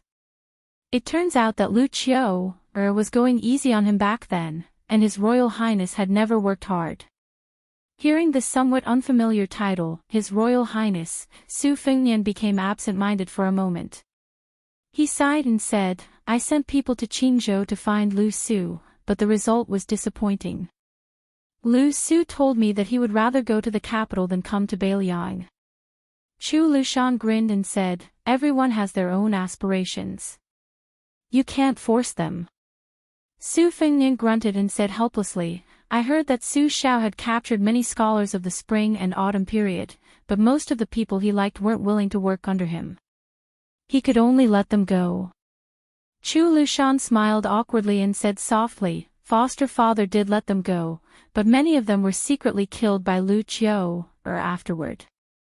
Among them was the elder of Yuan Baixiong's best friend." Su Fengnian didn't know whether to laugh or cry. "No wonder second brother Yuan said he wanted to light your sky lantern." Chu Lushan chuckled. "Unlike Mr. Zhao, I came from a poor background like Mr. Li. I was born to be at odds with aristocratic figures. I don't have Mr. Li's magnanimity. Back then, when I saw those arrogant fellows, I couldn't wait to chop off their heads. Now that I think about it, I should have been more lenient and killed fewer people back then." Su Fengnian was speechless. Chu Lushan twirled a cool chess piece between his fingers and said, "Putting aside the officials of Spring of Eternal Hui, Tangxi Sword Immortal Lu Baijie, head of the Secretariat Qi Yanglong, Imperial College's Left Chancellor Yao Baifeng, Dongyuan Pavilion's Grand Scholar Yan Jieshi, Southern Expedition Commander Lu Xingxiang, Dragon General Su Gong, and so on. These people were invited by Zhao Dun to the capital to fill the vacancy after the collapse of Zhonglu. As for Song Kelly and the others, they were chess pieces that Zhao Dun deliberately suppressed when he was alive, so that the next emperor could show his majesty." Then Assistant Minister of the Ministry of War Tang Taizuang, New Chess Saint Fan Changho, Guangling Sects Songli, Junior Guardian Chen Wang, Ji Province's General Yuan Tingshan, Sun Yin, and Lu Su are the newcomers cultivated by the new Emperor Zhao Zhuan himself. Chu Lushan sneered, "Apart from the unreasonable moves against our Beiliang, the other moves are all in line with orthodox chess theory." Su Fengnian sighed emotionally. Zhao Dun must have thought it through carefully before choosing the fourth Prince Zhao Zhuan and not the first Prince Zhao Wu. "We can't deny this. So far, Zhao Zhuan has done a flawless job." Chu Lushan suddenly looked at Su Fengnian with a playful gaze. Su Fengnian rolled his eyes. Don't get the wrong idea. There's nothing between me and that empress. Do you think that the imperial family of the Zhao clan is blind? Besides, it's not like you don't know that Yan Dongwu and Li Fuzhen are the same. Both of them ignored me back then. To be precise, they saw me as an enemy. Chu Lushan smiled mischievously. Lu Qiu is just thinking about what's good for her. Su Fengnian scolded with a smile. Do you really think all the women in the world should like me? Chu Lushan put down the chess piece and stretched out both hands, saying with a righteous expression, Your Highness, you don't know, but there are at least 8,000, if not 10,000, young ladies from influential families in the Central Plains who are in love with you. Chu Lushan said leisurely, There's nothing we can do about it. In the 100 years of the Jianghu, there might be quite a few people with peerless martial arts, but there are very few who are handsome and elegant. Counting them, there's only old sword god Li Chungang. Wang Xinji. That old geezer. Tuoba Bodhisattva. A northern barbarian. Dong Tai. It's true that his swordsmanship is profound, but it's a pity that he can't get past his appearance. Originally, Qi Xianzhu and Chao Chongqing could each be counted as one, but one was a Taoist immortal who never entered the world, and the other was a bookworm who only wanted to restore his country. So only Your Highness lived up to everyone's expectations. You went to Liang Lake twice and had countless interesting stories. You also went to Tai and City and became the Grand King of Beiliang. You even killed Wang Xianji, and there were countless rare calligraphy and paintings that you identified as fake circulating in the capital and Jiangnan. At the same time, there was the rise of Xueping and Xianyuan Qingfeng, which was equivalent to creating momentum for Your Highness, who had personally visited Mount Hui. How could those ladies not go crazy? It's really like rain after a long drought. Su Fengnian really didn't know that this would happen. He said self-mockingly, If that's the case, then there will definitely be more people who hate our Beiliang in the future. Chu Lushan laughed heartily. Of course. Let's not talk about the distant ones. Just take those Andes in Yanji County who don't have to worry about marriage. As long as a matchmaker says which family's man looks a bit like Your Highness, the market will suddenly become hot. Su Fengnian could only laugh it off. After a moment of silence, the atmosphere in the room seemed to change. Chu Lushan suddenly asked seriously, Your Highness, there's something I don't know if I should say. Su Fengnian said, You can ask, but you might not answer. For Lu Qiu, to ask so seriously, it wasn't that Su Fengnian was deliberately mystifying things, but that he really didn't have the confidence to give an answer. As expected, Chu Lushan asked a very tricky question. After Your Highness went to Beimang, especially after returning to Beiliang with Su Huainan's head, Lu Qiu knew that the war with Beimang would be different from what everyone had imagined. So, Chu Lushan must ask Your Highness today, if there comes a day when Your Highness has to make the same choice as adoptive father did back then, what choice would you make? Su Fengnian hesitated. Chu Lushan stared fixedly at him and quickly said, Your Highness knows one thing. When the time comes, the person sitting on the dragon throne in the Zhao family might not necessarily be Zhao Zhuan. It might be that Zhao Zhu who was with Your Highness at Dantong Pass. Su Fengnian didn't say anything. Instead, it was Chu Lushan who asked the question, who continued, If that time really comes, the same choice will no longer be the same situation in the world. Compared to the Su family who had no chance of winning back then, in the future, between the Su family and the Zhao family, at the very least, we will be evenly matched. The general trend is in our hands. The chess game between the two was already set. It was already dead. Su Fengnian took a deep breath and said bitterly, Lu Qiu, I've disappointed you. Chu Lushan slowly lowered his head. Su Fengnian also lowered his head and didn't say anything, staring blankly at the chessboard. At some point, Su Fengnian was still sitting in his original spot. Chu Lushan had already stood up and walked over to Su Fengnian's side. With some difficulty, he bent down and reached out a hand to gently rub Su Fengnian's head. He said softly, "Although I'm very disappointed that I didn't hear the answer I wanted, Your Highness. You might have forgotten, but His Royal Highness, when you were young, out of all your adoptive sons, you were the closest to that silly Lu Qiu, I, Lu Qiu, have always been proud of this, happier than winning a battle. If there comes a day when Lu Qiu, who has been alone since childhood, has to give up his 300 caddies of fat on the battlefield, don't be sad. If I, Chu Lushan, have a family in this life, then it's worth it." Chapter 14:27. Huda's city was a nail that Beimang's army had to pull out when they went south. Huda's city was huge and lofty. It was known as no other place in the border, no other place in the northwest. It was 4.5 li long from east to west and 5 li from north to south. Beiliang's road took 6 years to build. It was said that half of the dynasty's northwest was used up. Its south gate was called Dingding Gate, which was criticized by the civil officials of Liang. Just on the north side of the Tiger Head city, there were 12 winches and 12 crossbows, with 7 crossbows. The arrows were as big as the rafters of a house, with iron leaves as the feather. The arrows were as fast as thunder, and could reach as far as 700 paces away. At the end of the spring and autumn period, when Gu Jiantang attacked the old southern Tang, he used these crossbows to shoot through the southern Tang Navy's large turreted ships to show the military power of Liang. If it wasn't for these giant ballistae intimidating and restraining them, if Northern Mang's infantry were allowed to wantonly push forward the siege weapons, Tiger Head City's defenses definitely wouldn't have had enough strength to spare. Using more than 1,000 stone catapult carts of various sizes to attack a single city, this was something only a madman would do. In history, this had only happened once during the middle stages of Great Feng Dynasty's decline.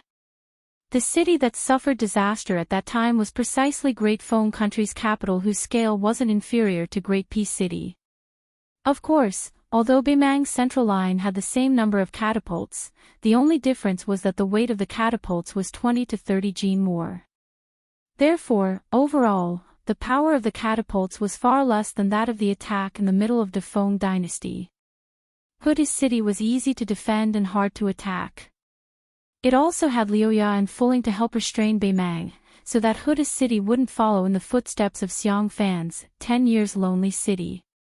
In addition, there were 6,000 cavalry in Huda's city that could take the initiative to attack at any time. They could also coordinate with the elite cavalry of Liuya and Fuling. The defense line of Huaiyang Pass was also less than 100 li away from the front line of the 4 towns. All of them were elites of the Beiliang frontier army who dismounted to defend the city.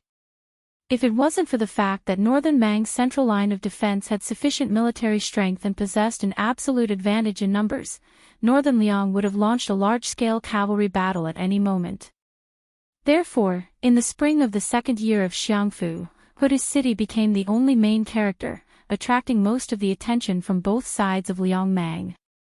After the Beiliang Protectorate, or perhaps one should say Su Fengnian, personally decided to defend Huda's city to the death for a year, under the leadership of Deputy Administrator Song Dongming and Liangzhou Provincial Governor Tian Peifang, more than 10,000 infantrymen were sent to Liuya and Fuling, 2 towns within Liangzhou. Of these, 4,000 were youths from Liuzhou, carrying a large amount of equipment and supplies. They traveled north, and under the strict escort of the White Feather Guards personally led by Qi Danghua, they entered the 2 towns. For this reason, Beimang symbolically sent out 20,000 cavalrymen to bypass Huda's city and try to intercept them. However, in the end, they didn't fight to the death with the White Feather Guards, and only 2 small-scale battles broke out. After this, Beimang should have guessed Beiliang's strategic intentions, and increased the intensity of the attack on Huda's city. Their siege techniques were mainly derived from the gourd mouth of Yuzhou. However, compared to the simple and crude attack on Huda's city, Beimang attacked Huda's city with a lot of new ideas. In addition to the catapults, the craftsmen of the southern dynasties also created a large number of towed carts for Beimang to fill up the trenches, and flying towers for archers to shoot from high altitudes and destroy the battlements on the city walls. They also tried to build a mountain near the city, and even sent cave masters to explore the terrain, digging tunnels day and night to collapse the city walls or to enter the city. For this reason, Huda's city made all kinds of responses. Beimang's infantrymen were unafraid of death. They rushed forward, wrapped the soil with straw and branches, and threw it into the trenches. Huda's city shot the red-hot iron balls into the trenches and into the crevices of the straw. In the end, the ashes and soil only increased by a few inches, which was far from Beimang's expectations. Huda's city dug trenches inside the city walls and used fire to attack the trenches. Nearly 1,000 Beimang soldiers suffocated in the trenches and died miserably. Tiger Head City had long been prepared for the continuous assault of Northern Mang's 1,000 catapult carts. Lu Jinu's plan was meticulous. He had long ordered people to prepare more than 400,000 earthen blanks, using them to reinforce the city walls before the battle. Even though they were not as sturdy as the original city walls made of rammed earth, they made the catapult carts that Northern Mang had originally used to obtain victory merely look like decorations. When Beimang used the stupidest method to turn the soil into a mountain outside Huda's city, Lu Jinu used his own method to counter Beimang. He dug a tunnel to hollow out the foundation and sank thousands of Beimang's enemy soldiers. When the mountain collapsed and the earth cracked, dust flew everywhere. Even the Huayang Pass Governor General House could see it. Even Chu Lushan, who rarely praised others, could not help but exclaim, "Lu Jinu is good at both offense and defense." As for the Northern Mang high-ranking officers who had suffered enough, towards this Northern Liang famous general whose reputation had long spread far and wide, everyone wanted to eat his flesh even more. After Liuya and Fuling each obtained 5,000 infantry to help defend the city, the light cavalry of the two towns could completely let loose. At the same time, Su Fengnian personally ordered the Xianli Ranch's horse farms in Inner Liangzhou to change or replenish warhorses for Liuya and Fuling, who originally needed to take care of long-distance raids. Instead, they had to focus on explosive power. Su Fengnian and the Governor-General House set a rule for Liuya and Fuling. The next battle was to be separated by 200 miles. As long as they found the right opportunity, they did not need to report to the Governor-General House and could go out of the city to find Beimang cavalry to fight. The only requirement was that they could preserve their main force after the battle, regardless of the outcome. This was an unbelievable military order for the Beiliang Frontier Army. There was actually such a good thing as not being punished after losing a battle. Fu Ling and Lu Ye even went to Huayang Pass to inquire about this matter, fearing that there was a mistake in the transmission of the news. However, the answer they received was positive. Afterwards, when the two cavalry generals met for a discussion, they were somewhat sullen and resentful. They felt that the Prince and Protector General Chu were looking down on the battle prowess of their two garrisons. The 4,000 Northern Mang cavalry were unable to fight to the death, fleeing towards the west. A cavalry officer called Qihilong Pass, the town commander of the advice army, Wei Liang, told him not to give chase. Wei Liang didn't listen to the advice, chasing after them for more than 30 li, setting up an ambush for the 8,000 Mang cavalry. At the final Qihilong Pass, at the most crucial moment, he led 500 cavalry to break through the enemy formation, directly charging into the Northern Mang's main banner. Moreover, he vowed to bring up the rear, buying precious time for the Fuling cavalry's main force to withdraw. Qihilong Pass armor had more than 6 arrows embedded in it, the 500 troops only having less than a single arrow left. In this battle, even though Northern Mang's losses were greater than Northern Liang's, the Fuling cavalry at Liangzhou's second line of defense was almost completely wiped out. Even though there were still 5,000 infantry defending the city, without the cavalry, one of the two wings of the defense line that were originally flying together would be broken. Because of this, Wei Liang went to Huaiyang Pass to offer a humble apology. However, Su Fengnian did not punish this Fu Ling general. He only promoted Kifulong Pass, who he had casually thrown into the Fu Ling military town as a junior commandant, to the position of inspector general above commandant and below commandant.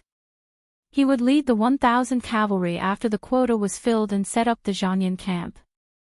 He allowed this camp to increase the number of troops every time it achieved a merit. In the end, the maximum number of troops would be 3,000. This was another major event that attracted people's attention after the withdrawal of the Huluku Infantry Army's Hupong camp and the establishment of the Yuzhou Cavalry's no-retreat camp.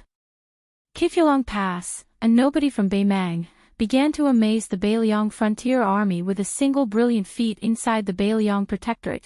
Chu Lushan was discussing with the generals whether or not they should transport troops to Huda City. The two sides were arguing fiercely.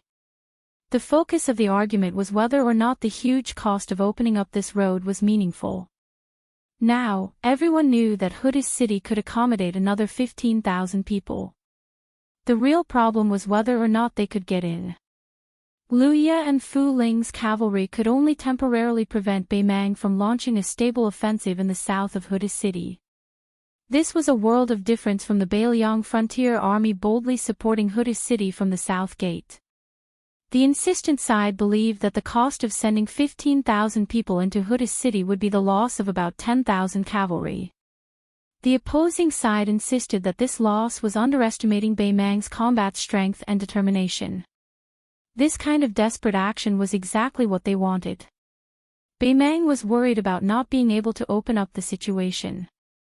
This was the northern barbarians dozing off, and Beiliang was sending them a pillow.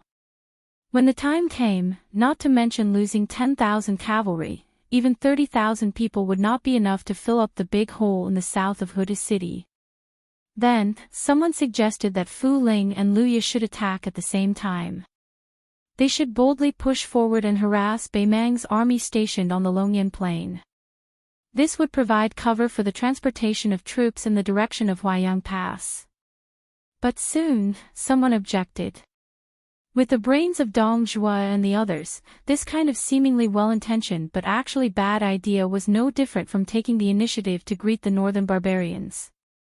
They were afraid that they would not know that Beiliang had made a move. Chu Lushan, whose ears were filled with noise, said calmly, "With the reinforcement of Luya and Fu Ling, Beimang must have guessed that we want to use Huda City as a support point. Otherwise, they would not have set a trap for Fu Ling's cavalry a few days ago. Therefore, Beimang is now guessing when we will support Huda City, not if we will support Huda City. There is no doubt about this." When Chu Lushan opened his mouth to speak, the whole place immediately fell silent. Every one of the unruly generals of the border army naturally pricked up their ears to listen attentively. Chu Lushan continued in a neutral tone, "Then we will strive to find a time when they will not expect to do this. If there is no such opportunity, then we can only not do it. Everyone, Huda City must be defended. But don't forget why we are defending Huda City in the first place. We are defending Huda City not for the sake of defending, but to protect our line of defense in Liangzhou as much as possible. As for the matter of exchanging troops, it is meaningless even if one of our border army's lives is exchanged for 2 Beimang barbarians. Of course, during this period, we can take the opportunity to lure a few Beimang cavalry away from the main army.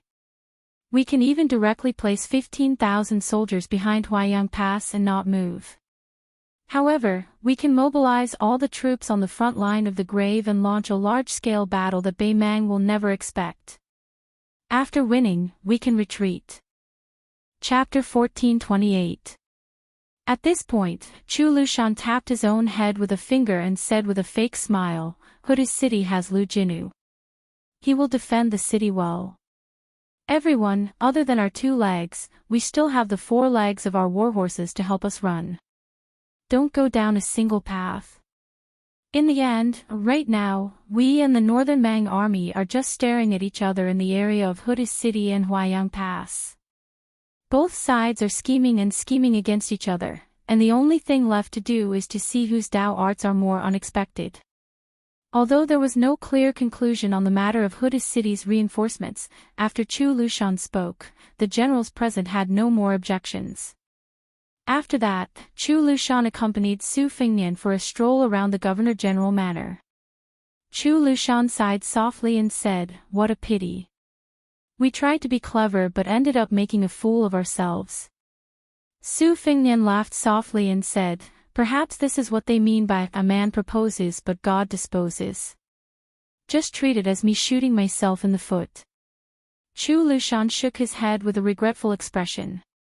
When Su Fengnian gave the military order to Liuya and Fuling, Wei Liang's rash pursuit and Bei Mang's ambush were all within the Governor-General Manor's expectations.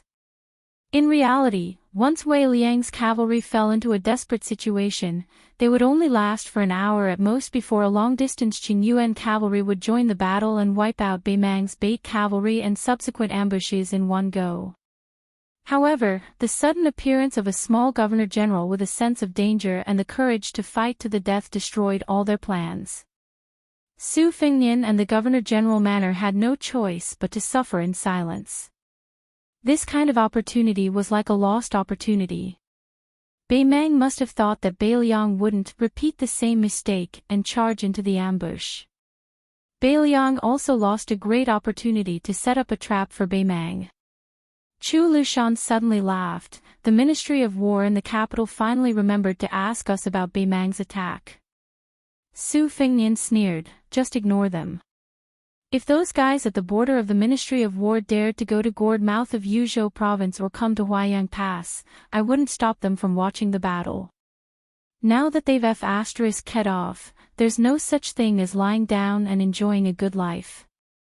Chu Lushan nodded, taking a bit of joy in his misfortune. That mad dog Yuan is now in a difficult situation. Wang Jingchong and Great Ru Shiwei, these two generals, have given him a great victory with both hands. Right now, the entire court is looking down on Northern Mang's military strength with disdain. Yuan Tingshan has also become Ji Province's general as he wished. I reckon that Gu Jiantang really wants to hack this son-in-law who only cares about his own promotion to death. The more vulnerable Northern Mang's easternmost battlefront is, the more difficult it will be for our great General Gu to obtain money, provisions, and weapons from the Ministry of Revenue and Ministry of War. When the two Liao brothers said that they wanted to build a 6,000-man Modeo infantry formation, the Minister of Revenue didn't say anything, but the Assistant Minister gave a straightforward answer: "I have a life, but I don't have any money." Su Fengnian sighed, looking back now. When Yuan Guo was promoted from the Ministry of Rights to the Ministry of Revenue, which was in charge of the imperial court's purse, it seemed that he was favored by the emperor, but in fact, he was not. Zhao Zhuan's real trusted subordinates were the Ministry of Rights, followed by the Ministry of Personnel and the Ministry of War. The Ministry of Revenue was only slightly higher than the Ministry of Punishments and the Ministry of Works. When it rains, it pours. Later, Yuan Guo made another mistake when he stood on the side in the small imperial court meeting. The only suspense was whether he or Liu Baijia of the Ministry of War would leave the 6 ministries earlier. Chu Lushan sneered, "In the end, it's because the new emperor doesn't trust Gu Lu's disciples from the bottom of his heart." When he changed the Liyang edition, he was testing Yuan Guo and the others. Isn't there a rumor that he's going to set up Judici deputy governors in the vassal territories? I reckon that Liu Baijia and Yuan Guo will both have to get out of Taiwan City.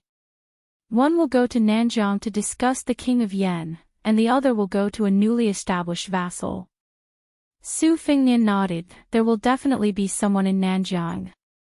Most likely, it will be Tangshi's sword Immortal, who disappointed Zhao Zhuan greatly and didn't see him as one of his own. Yuan Guo will be relatively better. He will probably go to the King of Han, who has always been at odds with Zhao Zhuan.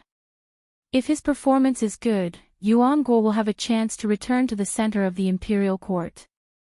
Liu Baijia, on the other hand, will definitely have the fate of moving around in the local areas for the rest of his life.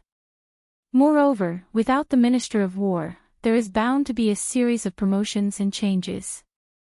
The imperial court will also be able to appease some of the local generals, killing two birds with one stone. After all, the posthumous title is only given after death, but the official position in the Ministry of War is real. Chu Lushan sneered, apart from the chaos in the imperial court when the Zhao family of Liang was in a remote corner, there hasn't been such a dazzling upheaval in many years. Su Fengnian shook his head and said, actually, it's not quite the same. The chaos now is only seen as a mess by the common people. In fact, there is order amidst the chaos. The officials in the capital all know what to do. Chu Lushan nodded and said, that's why Qi Yanglong still has some skills. No wonder he's the old guy that Zhao Dun used to replace Bai Yan. Su Fengnian chuckled softly and said, Zhao Zhuan is willing to put Tantanan in an important position. This proves that this young emperor who is busy using his but to warm up the dragon throne hasn't lost his mind. Chu Lushan and Su Fengnian had unwittingly walked to the corridor of the yamen where Yu Wandao had once worked. The two of them stood under the eaves, one with his fingers crossed and the other with his hands tucked into his sleeves. These two most important figures in Beiliang standing side by side like this looked rather comical. Chu Lushan gently exhaled and watched the mist slowly dissipate in front of his eyes. He said, the Yuzhou cavalry has produced Yu Wandao, and Xiaoguang City has produced Lu Haojian who has repeatedly performed meritorious deeds. Now, Liangzhou at least has a Chifu Dragon Pass. This is a good thing. I'm just waiting to see which of the 100,000 refugees in Liuzhou will emerge first. And that Hong Yu seems to be pretty good. His temperament is a bit like Huang Fuxi's. This kind of person is born for chaotic times. Su Fengnian helplessly said, Beimang also has people like Zhong Tan. In the future, they will also gradually surface in the general trend. Chu Lushan was just about to speak when a commandant of the White Horse Guard suddenly strode into the courtyard, his expression somewhat strange. He cupped his fists and said, Your Highness, Protector General, there's someone requesting an audience. He claims to be Guangling Circuit's Ko Jianghuai. Even Su Fengnian and Chu Lushan couldn't help but look at each other in dismay. What kind of play was this? Chu Lushan smiled and asked, Are we going to welcome him with open arms, or are we going to ignore this famous general of West Chu? Su Fengnian said to the White Horse Guard, Bring him over. Very quickly, a tall and sturdy young man appeared in their field of vision. This also seemed to be tantamount to brazenly barging into the field of vision of the entire Beiliang frontier army. Ko Jianghuai, who had entered Beiliang's circuit alone, didn't carry a sword or saber. He also didn't have the scholarly air of a scholar, and he wasn't even as refined as many scholars who traveled to Liangliang. Instead, he seemed more like a local scholar of Beiliang. He looked like the kind of person who had read the sages and could ride a horse to kill enemies. Ko Jianghuai shot a glance at the Protector General, who was indeed difficult to not notice. Then, he stared at Su Fengnian and got straight to the point. Su Fengnian, Ko Jianghuai, can serve Beiliang, but I have a condition. If there comes a day when I have to bring 10,000 Beiliang cavalry to Guangling Circuit, you don't have to worry about what I have to do. Ko Jianghuai is confident that I can match up to 10,000 cavalry. Chu Lushan laughed and said, Even those courtesans in the brothels raise their own statuses, but they aren't as thick-skinned as you, Ko Jianghuai. If you, Ko Jianghuai, were at Guangling Circuit, I would be able to accept 20 or 30,000 cavalry, let alone 10,000. But here, where do you get the confidence to be worth 10,000 Beiliang cavalry? What, is it from fighting Zhao Yi and Song Li? Is it because of the outstanding fighting strength of their cavalry? Are they worthy of carrying the shoes of my Beiliang cavalry? Ko Jianghuai's face was ashen. He was still staring at the northwestern vassal king, who was younger than him. Su Fengnian shook his head and said, If you want to use the Beiliang cavalry to break the situation, I won't agree. Ko Jianghuai had a mocking smile on his face. I didn't expect that the most powerful vassal king in the Liang dynasty would only have this much courage. You, Su Fengnian, don't know that the more Guangling Circuit makes the Liang Imperial Court suffer, the more the Zhao dynasty will rely on your northwestern Su family. When the time comes, as long as you, Su Fengnian, are willing to lend me some troops, let's see if the Imperial Court will dare to use the two issues of censorship and transportation to make things difficult for Beiliang. To say the least, even if I borrow troops, I won't openly use the Beiliang cavalry's banner. To say the least, wouldn't it be more advantageous for Beiliang to change the imperial surname from Zhao to Jiang? Whether it's the princess, Chao Changqing, or me, Ko Jianghuai, we're all destined not to be the Zhao dynasty of Liang. Not only will we not be a burden to Beiliang. Su Fengnian said calmly, to be honest, I've thought about this in private when I was bored. I'll grit my teeth and give you 20 to 30,000 cavalry, and you'll take down the Guangling Circuit. But if you want to help West Chu fight for the world, not to mention 20 to 30,000, even 50,000 or 100,000 would be a drop in the bucket. Do you really think that Western Chu's Chen Jibao and Liao's Gu Jiantang are just two wooden stakes? Do you really think that the hundreds of thousands of elite border troops in Nanjiang are just there to watch a play? When the time comes, don't even talk about waiting for your Jiang surname to become the emperor and then fully supporting the northwest. I'm afraid that Beimang would already be marching south. Ko Jianghuai, you said that my vision is not big, and I don't deny it.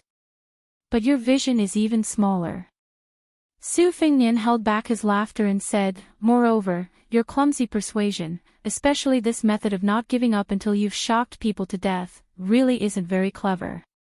When I, Su Fengnian, roamed Jianghu in the past, I pretended to be a fortune teller and pretended to be a ghost. Every time, I could at least swindle some copper coins.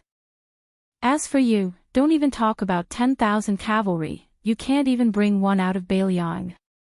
Chu Lushan laughed uncontrollably. Ko Jianghuai didn't show any anger from embarrassment. On the contrary, he looked somewhat regretful and relieved. This young man stood silently in the courtyard, appearing somewhat lonely and bleak. Su Fengnian walked down the steps and asked, do you know why Chao Changqing didn't let you lead the troops? Ko Jianghuai said in an indifferent tone, he felt that I was only a talented general, not a talented commander. He felt that I should be able to see the distant Tai and city and not the gains and losses of the Guangling Circuit. This time it was Su Fengnian's turn to be surprised. He asked curiously, then what were you thinking? Chapter 1429. Ko Jianghuai calmly replied, I only know one thing. With the strength of West Chu itself, so what if we attack Grand Peace City? Chu Lushan clicked his tongue in wonder. Kid, you're not stupid either.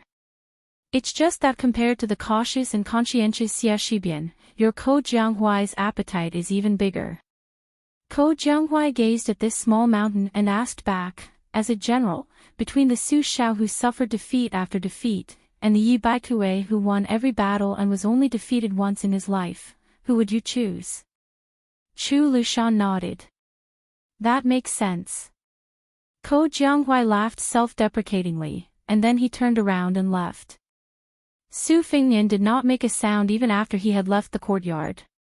Chu Lushan whispered, are we really going to let this flood dragon slip away? Su Fengnian softly replied, compared to Ko Jianghuai, I still admire the hard-working Xia Shibian more. Chu Lushan grunted in agreement. Xia Shibian is easy to use, but it's hard to say about Ko Jianghuai. Su Fengnian suddenly yelled, Ko Jianghuai, come in. You're walking so slowly out of the courtyard, who are you trying to impress? Ko Jianghuai really did turn around and appear at the entrance to the courtyard. Su Fengnian laughed and said, how many Beiliang cavalry you can take away will depend on your own ability. Starting from today, not only Huayang Pass, but also the cavalry in Liuya and Fuling towns will be under your command. Excluding Beiliang's losses, however many Beimang soldiers you can kill, I'll give you any cavalry other than the Great Snow Dragon cavalry and 2 groups of heavy cavalry. But let me say this first, those cavalry troops are not for you to use to attack Tai and city. They are just helping you to preserve some of West Chu's vitality. Then you have to bring everyone back here. In fact, you and I both know that Guangling Road is not suitable for you, Ko Jianghuai. Beiliang is just right for you. Do you want to make this deal? Ko Jianghuai's expression was uncertain. Su Fengnian pointed at him and said, all right. It's just a cheap trick. I, Su Fengnian, am also your senior. You, Ko Jianghuai, have been planning for this since the beginning. I didn't try to bargain with you, so you should be content. Ko Jianghuai laughed. I'm not good at acting, but you, Su Fengnian, shouldn't take advantage of us for granted. Once West Chu is defeated, it's over. Can you really abandon our princess and not save her? Won't you still have to lead your troops to rescue her? I'm just helping you find a way out. Su Fengnian nodded seriously and said, well, it seems like neither of us are good people. Chu Lushan looked at the sudden turn of events and was somewhat speechless. Young people these days. Ko Jianghuai, who was covered in dust, said indifferently, is there a place to sleep? I'll sleep for a day and a night first. As for leading troops to kill Beimang barbarians, I'll talk about it after I've had enough sleep. Chu Lushan laughed and scolded, you're the boss. After Ko Jianghuai was led away, Su Fengnian looked up at the gray sky and fell into deep thought. After walking down the steps, Chu Lushan did not say anything to disturb him. He stood quietly to the side and closed his eyes to rest. After a long while, Su Fengnian said slowly, even if Ko Jianghuai uses an alias, it's still hard to say what the pros and cons will be in the future. Chu Lushan was somewhat puzzled. We don't have to worry about the imperial court. The current situation is pretty much the worst. One Ko Jianghuai can fight against 10,000 cavalry. Actually, that kid isn't bragging. There's Shou Kong and great ancestor Gu overseeing the front line at Qinghe, so there's nothing to worry about. But if there really is a big battle at Huayang Pass, Wang Laifu and the others won't be able to handle it, so I'll have to personally take the field. With Ko Jianghuai, we'll have a much easier time. Why do you say that? Su Fengnian said bitterly, maybe I'm thinking too far ahead. Chu Lushan quickly understood and sighed, it's a bit far. But distant water can't quench a present thirst. Su Fengnian nodded and laughed, that's true. Let's use Ko Jianghuai to deal with the urgent situation first. Chu Lushan hesitated. Su Fengnian patted his shoulder and walked out of the courtyard. Chu Lushan stood in place and muttered to himself, is it because he's afraid that I, Chu Lushan, will really throw 300 caddies of meat onto the battlefield that he agreed to let Ko Jianghuai stay behind? Qingming festival was approaching. At this time of year, there was no rain in Beiliang. The morale of Beiliang Road was also stabilizing. Liangzhou's hooded city was as stable as Mount Tai, and Xiaoguang City, which was on the verge of collapse, was also defended. The youths of Liuzhou entered the border army one after another, and a general with the surname Ko suddenly appeared above the heads of the two towns of Liuya and Fuling. In name, he was the deputy general of Liangzhou. With Yozhou's languishing Yuan Saber's illustrious military exploits, Liangzhou's border army was not surprised by this. This also indirectly proved that the young king's control over Beiliang's military and politics was growing. This was definitely not something he could do just because his surname was Su.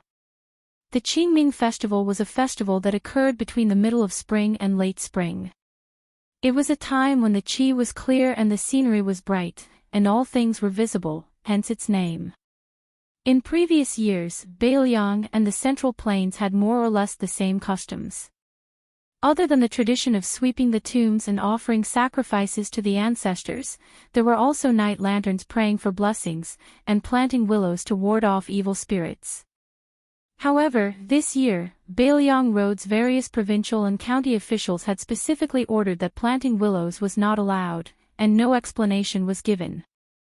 Qingming Festival was one of the ghost festivals, and it was also the time when willows sprouted and turned green.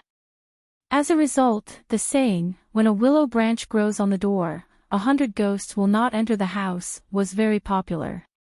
It was just that many of the troublemakers in Beiliang had already left the country, or they had been dealt with until they were docile and obedient. Thus, there was no disturbance or objection to this kind of small matter. In the second year of the auspicious talisman, Liangzhou was bright and clear without rain, and the weather was mild and excellent. However, there was a kind of speechless solemnity in the provincial capital where Mount Qingliang of Liangzhou was located. There were constantly important people rushing into the city with their personal cavalry. Other than the head of the Beiliang Protectorate, Chu Lushan, who stayed at Huaiyang Pass, the commander of the cavalry, Yuan Zuozong, who did not go down south, and the commander of the infantry, Yan Wenwan, who oversaw the border of Yuzhou, the other generals at the border almost all rushed to this provincial capital without exception.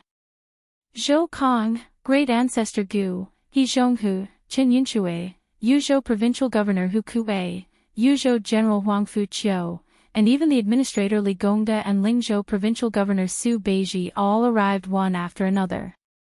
This was the first time that Mount Qingliang's royal residence had gathered so many generals after Su Fengmian was overthrown as the king of Beiliang.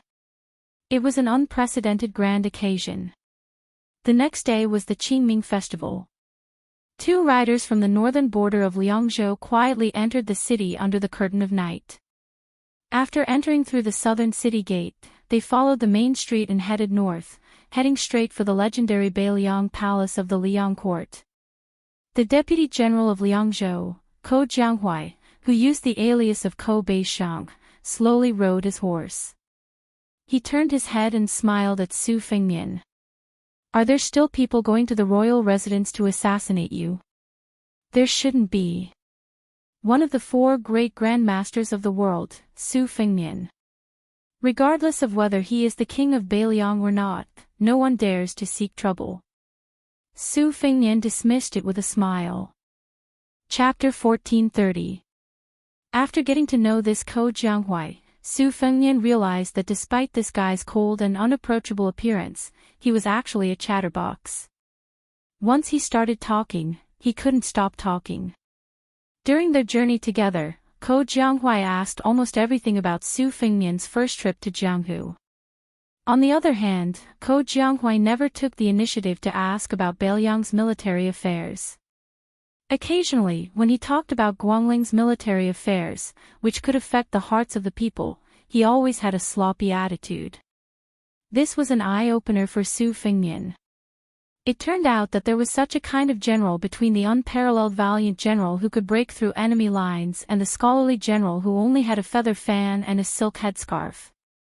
Ko Jianghuai, who had been practicing the sword, had seen that Su Fengmian had not only traveled Jianghu with Li Chungang, but had also interacted with Dong Tai.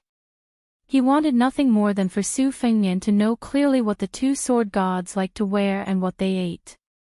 Therefore, when Su Fengmian told him the truth about the old man wearing a sheepskin fur coat who liked to pick his feet and dig his ears, Ko Jianghuai, who had collapsed on the spot, was silent for about half a day.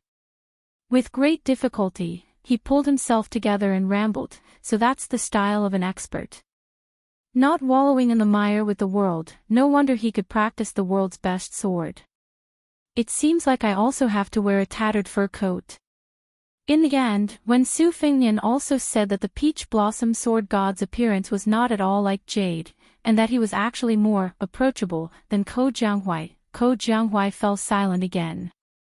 When Ko Jianghuai had finally finished healing his injuries, Su Fengmian said that he had only practiced martial arts for 3 or 4 years, and that he had relied on luck to become a great grandmaster. This made Ko Jianghuai, whose swordsmanship was actually quite good, grief-stricken and completely shut his mouth. When they entered Liangzhou city, Ko Jianghuai finally came back to his senses. When they could vaguely see the lights of Mount Qingliang, Ko Jianghuai suddenly said as if a heavy burden had been lifted from his shoulders, "Although you deliberately made it sound easy, I know that it was not easy for you to have your current glory." Su Fengmian smiled indifferently and said, "If this can make you feel better, then you can understand it that way. Let me make a rough calculation. Since I started practicing the saber in Wudong, I started from level 2 Master Realm to the Celestial Realm, which is above the Earth Immortal Realm. If I really count, there are 6 realms. It seems that I broke through more than once a year. Oh right, you are still a master and not at Vajra Realm. If you are lucky, 4 to 5 years later, you might be the top expert in the world. Thus, Ko Jianghuai stopped talking. When this Liangzhou deputy general entered the majestic palace, he was still sickly. 2 young tiger kuei excitedly ran over to welcome Su Fengnian. The one nicknamed Vidra directly jumped into Su Fengnian's arms.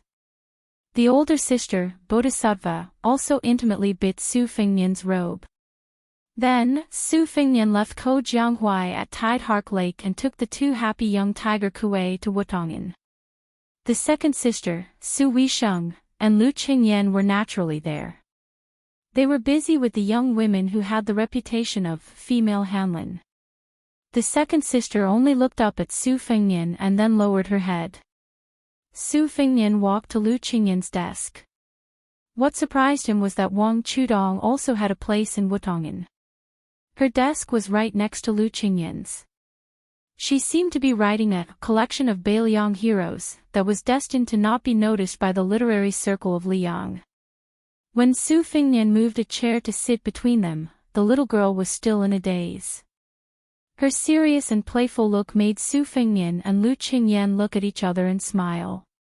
Not far away, Su Weisheng finished writing a spy report. She put down her pen, rubbed her wrist, and said softly, Lu Su will enter the capital in a few days. You should have let me Fingjia and Fan Shaochai kidnap him and bring him to Mount Qingliang. That way, Deputy Administrator Song would have an easier time. Su Fengnian raised his hands and begged for mercy.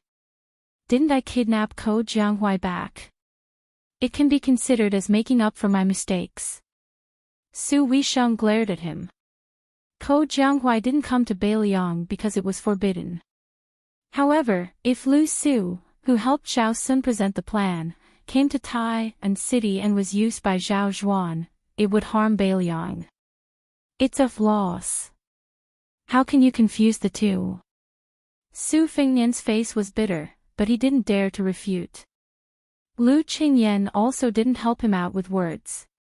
She just smiled at him. That great writer Wang Dongxiang, who was slow to realize that Su Fengnian was sitting very close to him, was so frightened that he leaned back and fell back with his chair. Su Fengnian gently reached out and pulled the chair back to its original position. Wang Chudong, who had made a fool of himself, was ashamed and seemed to want to find a place to hide, like a panicked little fox. Su Fengnian made a face at her. She immediately smiled brightly. Her eyes narrowed into crescents and her cheeks dimpled. Su Fengnian said with a smile, Don't be too tired. Remember to strike a balance between work and rest. You can also practice the Wudong Mountain Fist technique when you have time. Su Weisheng said unhappily, Don't just stand there and talk. Su Fengnian carefully rolled his eyes at Lu Qingyan and Wang Chudong. The Wutong'an maids at the table couldn't help but secretly laugh. Su Weisheng was about to continue lecturing when Su Fengnian hurriedly stood up and said, I'll go to Teacher Song's place to take a look. Looking at the king of Beiliang who ran away with the 2 tiger kuei, the atmosphere in Wutong'an unconsciously relaxed a lot. Su Fengnian's treatment at Song Dongming's place and Wutong'an's side was of course like heaven and earth. Now, the officials who served as the subordinates of the deputy administrator were mostly outstanding young scholars in Beiliang. They each had their own strengths. However, compared to the younger generation of Jianghu who worshipped and envied Su Fengnian's identity as a great master, these scholars were more in awe of Su Fengnian, the leader of 300,000 iron cavalry, after in-depth understanding of the current situation in Beiliang. Therefore, when Su Fengnian and Song Dongming who was taking a break from the busy drinking tea, these young people were all paying attention to the young king's every move. Song Dongming held the teacup that Su Fengnian had personally brewed and poured tea for him. He was not in a hurry to drink tea. He was only using it to get rid of the spring chill. He said softly, "All the scholars who went to Liang have arrived. The family members of the soldiers who died in battle have also arrived. There are certainly some rumors among them. I hope you don't take it to heart." Su Fengnian nodded. Some of the rumors were the same as many people who heard that he had gone outside the Calabash Gate and felt that he was showing off his bravery. Su Fengnian really did not want to pay attention to them. Some of them were extremely bitter and sobbing. Su Fengnian did not dare to listen to these. After chatting about Beiliang's government affairs, Song Dongming stood up and walked out of the room with Su Fengnian. This middle-aged man who was once groomed by Yuan Benshi as the prime minister hesitated and said, "In the past, I wanted to be the administrator so that it would be easier for me to show off my skills. After getting along with Li Gongda, I feel that I still hope that he can continue to be the administrator. I am in Liangzhou and Sir Li is in Lingzhou. It won't be a problem." Su Fengnian nodded and said, "Since Sir Song has said so, then there is no problem." Song Dongming stopped and said with a smile, "I still have a lot of business to take care of. I won't see you off." Su Fengnian smiled and said, "Of course." Song Dongming said to Su Fengnian's back, "In the past, I only knew that Beiliang was a place where martial artists used soldiers. Now, Song Dongming and many scholars have discovered that Beiliang is also a place where scholars can write. I want to thank you on behalf of these people." Su Fengnian turned his head and smiled happily. Song Dongming suddenly blinked and tried hard to hold back his smile. He said, "Your Highness, there are a few women of the younger generation in the Song family. They are all virtuous and have written to me. They said that even if they steal, they want me to send back a few small items such as your seals and copybooks. The most courageous one has always wanted to travel the Jianghu and be a heroine since she was young. She said that it would be best if I sent her a piece of your clothing. If I didn't send anything back, she would cut ties with me, her uncle." Su Fengnian rubbed his forehead awkwardly. Song Dongming laughed heartily and said, "I don't care about the clothing. Your Highness can just casually write 4 or 5 characters and send me a few copybooks." On the night before Qingming Festival, Su Fengnian sat alone on the top of the mountain. He watched the city lights at the foot of the mountain gradually light up and then extinguish. He finished a jug of green ant wine. Chapter 1431.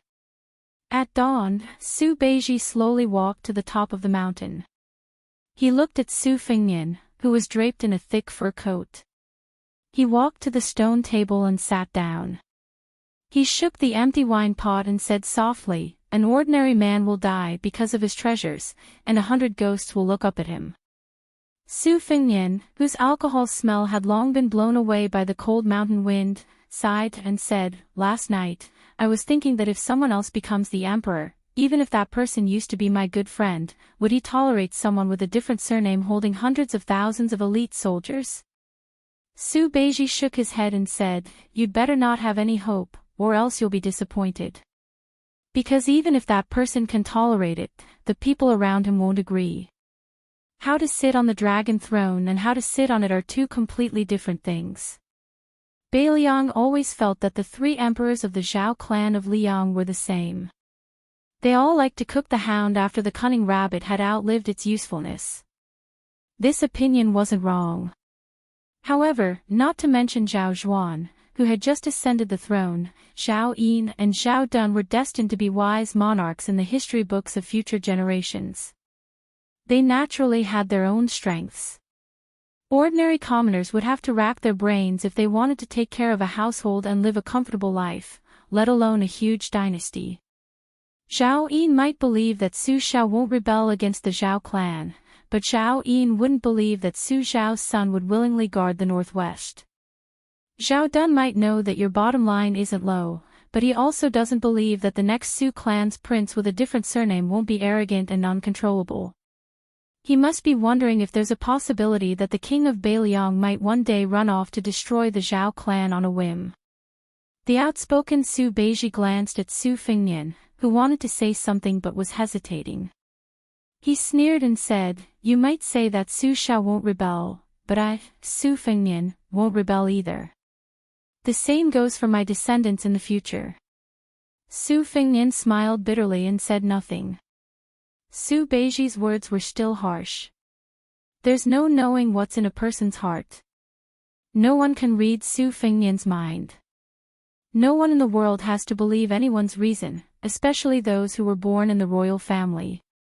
If they weren't suspicious by nature, how could they sit on the throne? How could he compete with the vassal towns, the relatives of the emperor, the eunuchs, and the civil and military officials of the imperial court?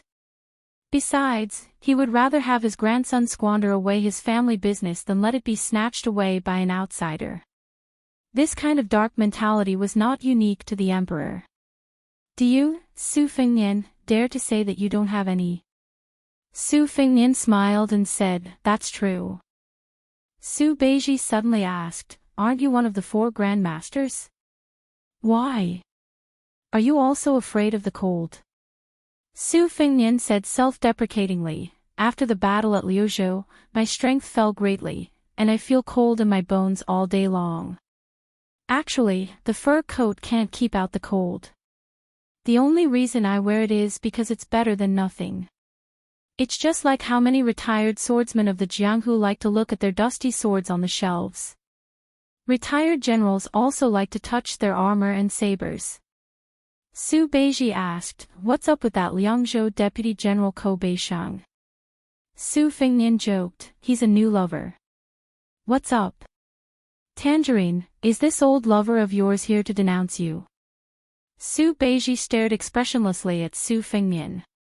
Su Fengnian could only put away his joking expression and said helplessly, "It's that Ko Jianghuai from West Chu from Guangling Path. He made a deal with me, and we're both getting what we need." Su Beiji's expression softened, and he said in a low voice, "Liuzhou only has 3 incomplete military towns to rely on, but they have to face Lu Gui's 100,000 soldiers and Tuoba Bodhisattva's 10,000 elites. They have 30,000 Longxiang army's 2 deputies. Wang Lingbao is only a valiant general. Although Li Mofan is a talented general, there's a huge disparity in strength between the 2 sides at Liangmang and Liuzhou. Li Mofan is also not an immortal who can make soldiers out of beans. The Longxiang army is still in a perilous situation, and we need Ko Jianghuai, who has the potential to be a top general of the spring and autumn period, to help us in our hour of need." Su Fengnian nodded and said, "When Ko Jianghuai makes a name for himself at the Huaiyang Pass defense line in Fuling, Liuya, and Huaiyang Pass, I also have plans to let him become a general there. In the northern pass of Liangzhou, the space for us and Beimang to maneuver our troops is limited. In the end, it's just a fight to the death. Therefore, we have to defend multiple passes and garrison troops, and both sides have their hands tied. However, Liuzhou is like a blank piece of paper. It has plenty of blank space for Ko Jianghuai to display his military talents to the fullest." Su Fengnian suddenly laughed and asked, "Zhu Zi, you're actually afraid that something will happen to Qin Shiliang in Qingsang City, right?" Su Beiji asked back, "Do I have to scheme against my colleagues every day for you, the king of Beimang, to feel at ease?" Su Fengnian slammed the table and glared at her. "Zhu Zi, you can't vent your anger on me just because you were bullied in Lingzhou and scolded by others, okay? Let's talk nicely, okay?" Ko Jianghuai, who was casually strolling around Mount Qingliang, coincidentally saw this scene and heard these words. For some reason, he felt a chill run down his spine. Could it be that Su Beiji had an affair with that Su Beiji? Otherwise, how could a provincial governor without any foundation make the king of Beimang feel so wronged? Ko Jianghuai quickly turned around and was about to retreat. However, he was stopped by Su Fengnian. Then, the 3 of them surrounded the stone table and formed a tripartite formation. Ko Jianghuai's expression was as if he was deaf, blind, or mute just because they were flirting. Su Fengnian looked at Ko Jianghuai, who was pretending not to look. He pointed at Su Beiji and introduced him with a smile. Lingzhou Provincial Governor Su Beiji, praised by Mr. Song Dongming as the kind of person who can slaughter commoners and stabilize the country. Unfortunately, his alcohol tolerance is poor, and his alcohol tolerance is even worse. Once, when he was drinking with the Fish Dragon gang in Lingzhou, I had to personally carry him back. Ko Jianghuai said seriously, "Greetings, Provincial Governor Su." Su Beiji also regained his usual elegance and said with a smile, "General Ko's arrival in the Beiliang Frontier Army is like adding wings to a tiger." Su Fengnian said mischievously, "Aren't you helping the tiger do evil?" Su Beiji laughed coldly, "Oh, impressive," scolding all three of them at once. "You don't even let yourself off." Ko Jianghuai also said seriously, "You hurt yourself by hurting 1,000 of your enemies." It can be seen that the king of Beimang is very lousy at using troops. Chapter 1432. Su Fengnian said proudly, "Just by talking, he can destroy Ko Jianghuai and Su Beiji together. How is he not qualified? If we fight, why don't we give it a try?" At this time, a large group of people who had just reached the summit of Mount Qingliang began to jeer. "Give it a try. You must give it a try. General Ko, I have high hopes for you. If you win this battle, you'll be one of the few great grandmasters in the world. Not to mention Liangzhou's deputy general, you'll even be Liangzhou's general. If you still think your position is too low, I, Qin Yinxue, will give you the position of Deputy General of the Infantry. General Ko, we've been unhappy with His Highness for a long time. We're old, so even if we win, it's an unfair victory. Today, you're the same age as His Highness, so you must help us vent our anger. If worse comes to worst, I, He Zhonghu, will personally carry you down the mountain." Turning his head to look at this large group of Beiliang's most powerful officials, Ko Jianghuai, who had just arrived in Beiliang, felt his mouth twitch. For a moment, he was not used to it. In Guangling Dao, whether it was in his early years at Shangyin Academy or later in Dechu's court, there would never be a scene like this where old men ganged up to trick a young junior.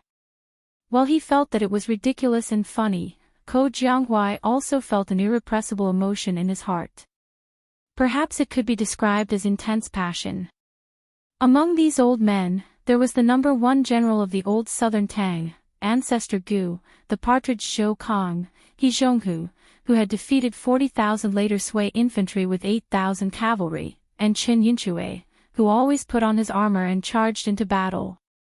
Behind the 4 deputy commanders of the Beiliang Frontier Army were the administrator Li Gongde and the deputy administrator Song Dongming, dressed in civil official robes, and Huang Shang, who had the reputation of being the conscience of the Lianyang imperial censor.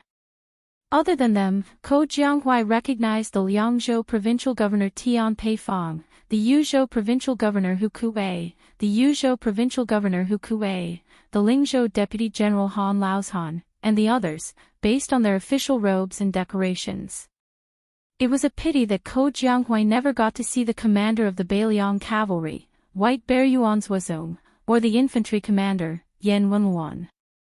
Of course, he didn't get to see the Yu family's proudest weapon, Yuan Dao. Ko Jianghuai couldn't help but feel some regret.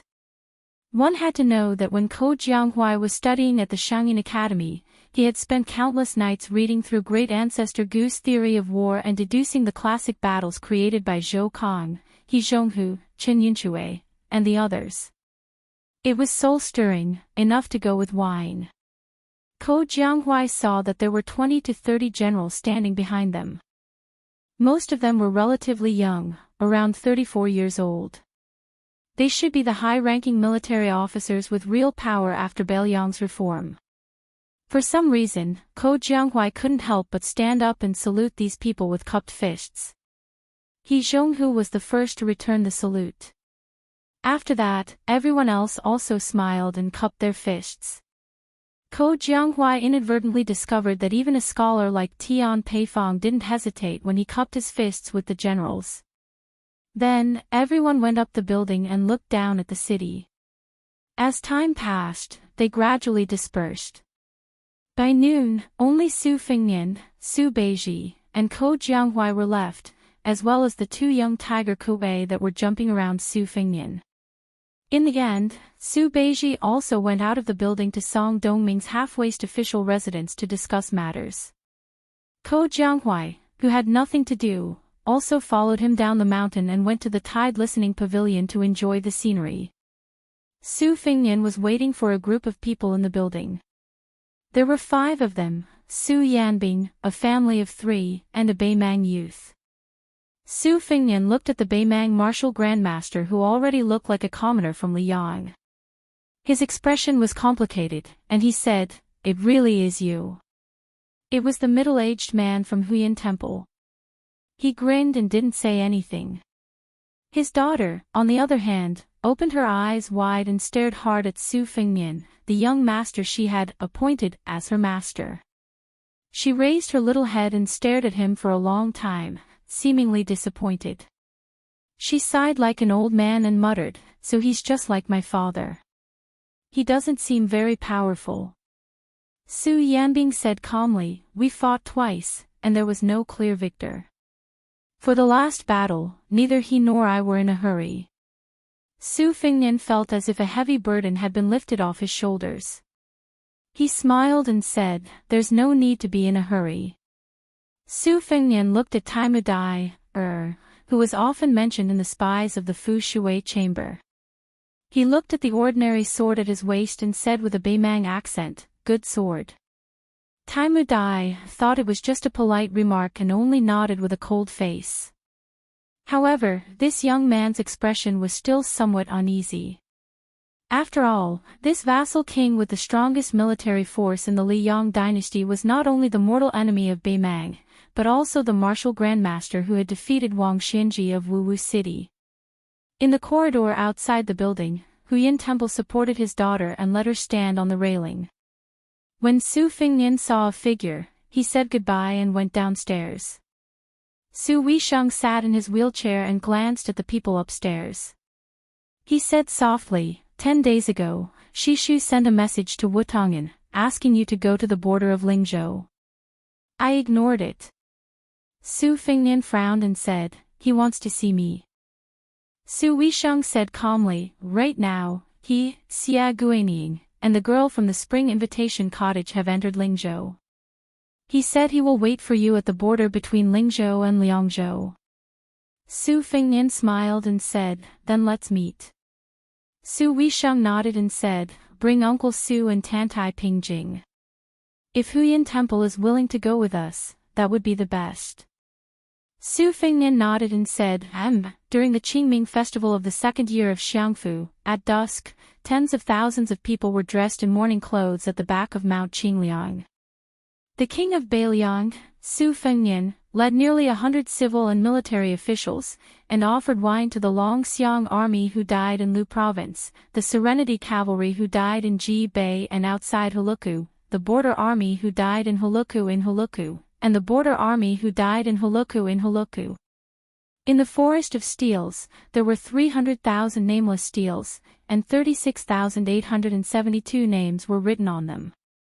In the night, wishing lanterns rose slowly in the city of Liangzhou. After the 5 riders left the city, Su Fengnian stopped his horse and looked back.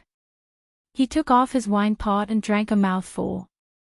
1 year later, how many people in the Beiliang border army would not be able to drink this wine? A few years later, how many of the millions of people in Beiliang would miss this green ant wine before they died? At this moment, the scene in Su Fengnian's eyes was like fire spirits rising in the city.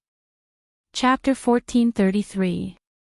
Su Fengnian, Su Yanbing, Huyan Dagwan, Tantai Pingjing, and Tai Mudai, 5 riders headed south to Lingzhou. 3 of them were in the top 14. Tantai Pingjing was now the most famous Qi cultivator grandmaster in the world, and the other was the most promising swordsman in Beimang. It was only a matter of time before they were on the rankings. This was an unprecedented lineup. Compared to the 9 swords of the Wu family that had defeated Beimang's 10,000 riders, they were much better. Taimu Dai did not know why he had to make this trip south. Deep in his heart, he did not like that young king. However, Huyan Dagwan wanted him to come along, so Taimu Dai could only follow. It was rumored in Beimang that Su Fingnian had not only inherited Li Chuangong's azure dragon sleeves, but Dong Tai had also taught him the flying sword technique.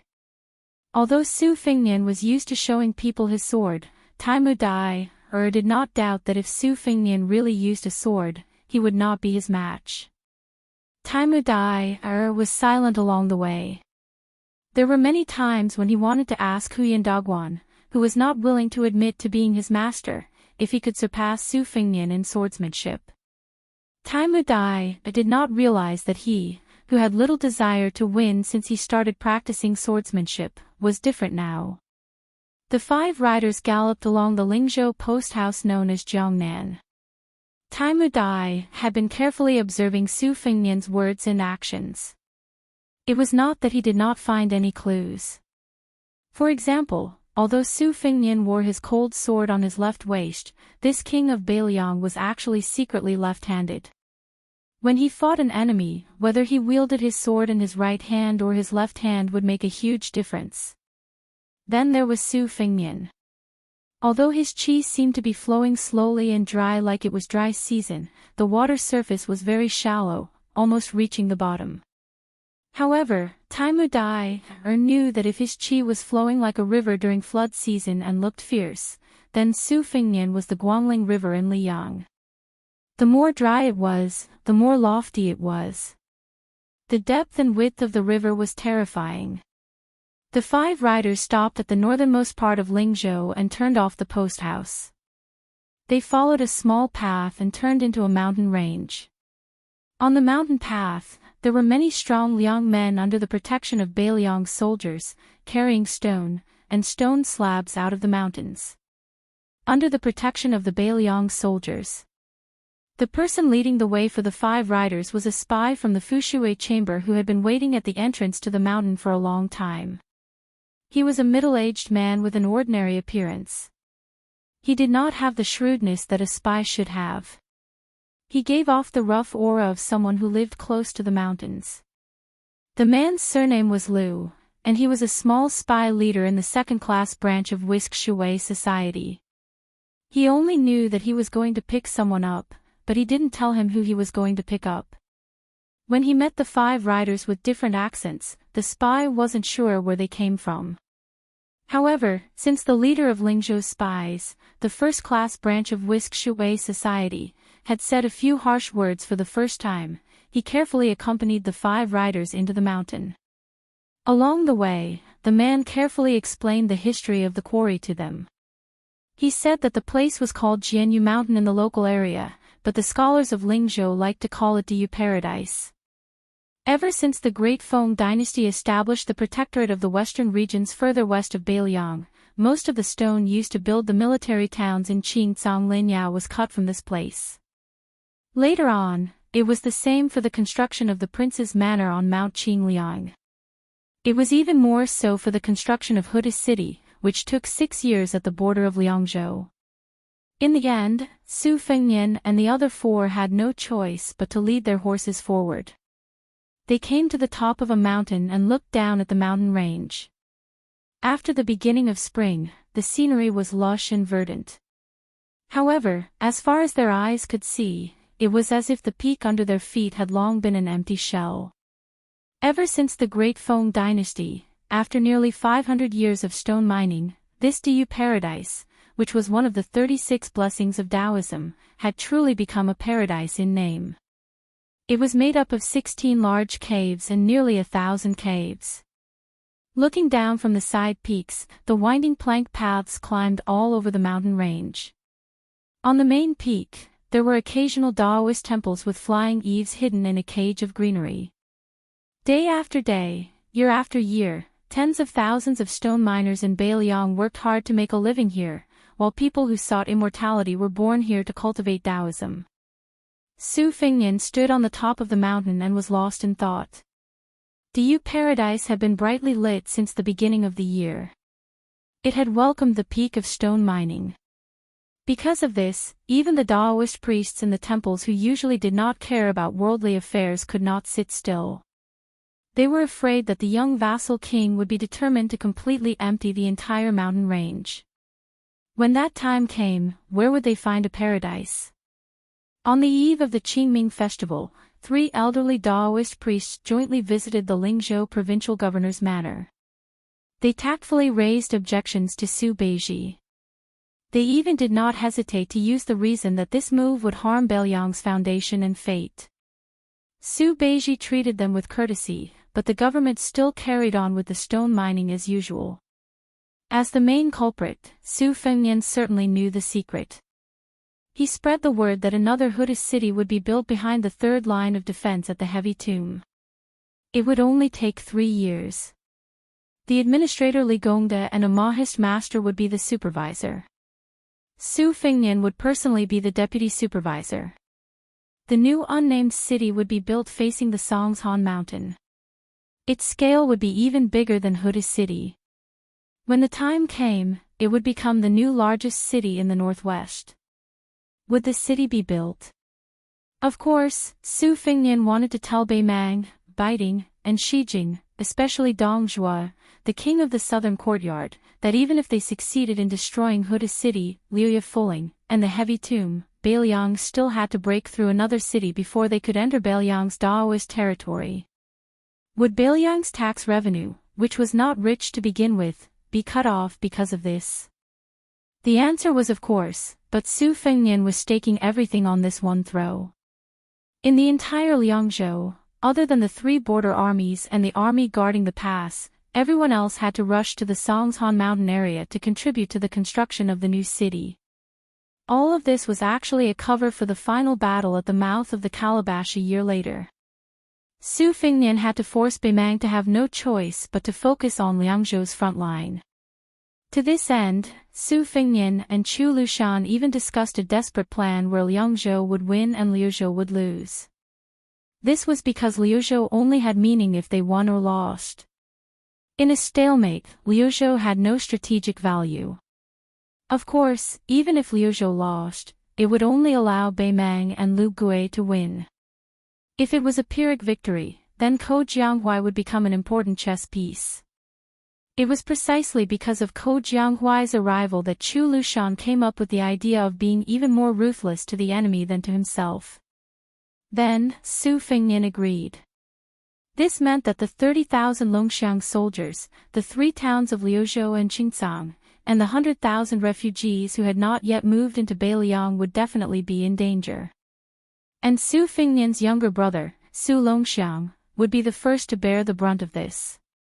Therefore, when Su Fengnian agreed, Chu Lushan's expression was complicated.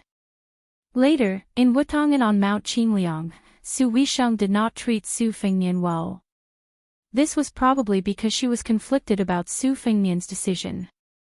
Su Fengnian pointed to a cave in the distance, then turned to Tantai and asked calmly with a smile, "After I heard about the stone quarrying in the grotto heaven of Lanyu, I couldn't understand why the grotto heaven was so majestic, but the entrance was so narrow. Back then, I only heard from my master that quarrying in the grotto heaven was actually not as difficult as outsiders thought. To use the words of those who followed in their father's footsteps, it was like cutting soft tofu with a knife. However, after the stone was hung out of the grotto heaven, it would quickly become as hard as iron." Sect Master Tantai, do you know what's going on here? Tantai said softly, "Many tombs and antiques that have been preserved for thousands of years will vanish when they see the light of day again. The stone in the mountainside hardens when it comes out of the mountain, probably because of the same principle, but a different manifestation. It's the result of the fusion of material and gas." Su Fengnian wanted to say something but stopped. He tried to hold back his laughter. After a long time, he finally could not help but say, "When I was young, I was unscrupulous and spoke without thinking. After pondering for a long time, I finally came up with an explanation. I felt that the stone turning from soft to hard was actually like a fledgling taking off his pants after seeing the world in the brothel.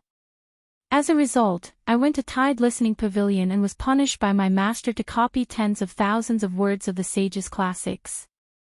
At that time, I even wanted to die. Tan Tai, who was dressed in white like an immortal, took a deep breath. Huyen Dogwan smirked and told the real fledgling Taimu about the general idea. The latter rolled his eyes. Su Fingnian turned his head and asked, Master Tan Tai, can I ask one more question? The Chi cultivator sneered, can I not answer? Su Fingnian had to be thick-skinned and asked, is it possible for a person to stay at the bottom of the lake without eating or drinking for 10 or 20 years? Is it possible for the best Taoist to abstain from food and gas, or the Buddhist to meditate in meditation? Do you Qi refinement warriors have any similar skills? Tantai Pingjing kept silent. It was Huyen Dogwan who said, as long as it's not at the bottom of the lake, it's possible. Su Fingnian fell into deep thought. How did Chu Kuangren with the clavicle chain and the saber do it? This was something he had been curious about since he went to Wutang Mountain to practice his saber. At that time, he thought that his realm was not enough and did not understand the power of a first-rank martial arts master. However, when he reached the Vajra realm, he realized that even if he reached the Vajra realm, it was impossible. After that, he advanced to the Xian Finger realm and Celestial Phenomenon realm, but Su Fingnian still could not get a reasonable answer.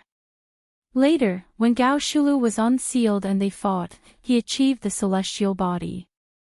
Only then did he know that to reach Chu Kuangren's level, only a land immortal who was good at Qi cultivation could barely do it. However, in Su Fingnian's eyes, Chu Kuangren's martial arts realm was not too high. He was at the first rank, but he was definitely not at the celestial phenomenon realm. This was enough to make Su Fingnian puzzled. Back then, the suppression of the old man with two sabers who came from the Beimang princess tomb like Helian Wuwei, was done by old Huang. However, the real mastermind behind the Tide Listening Pavilion's top floor was the master behind it. However, the master did not give any clues until his death. Chapter 1434.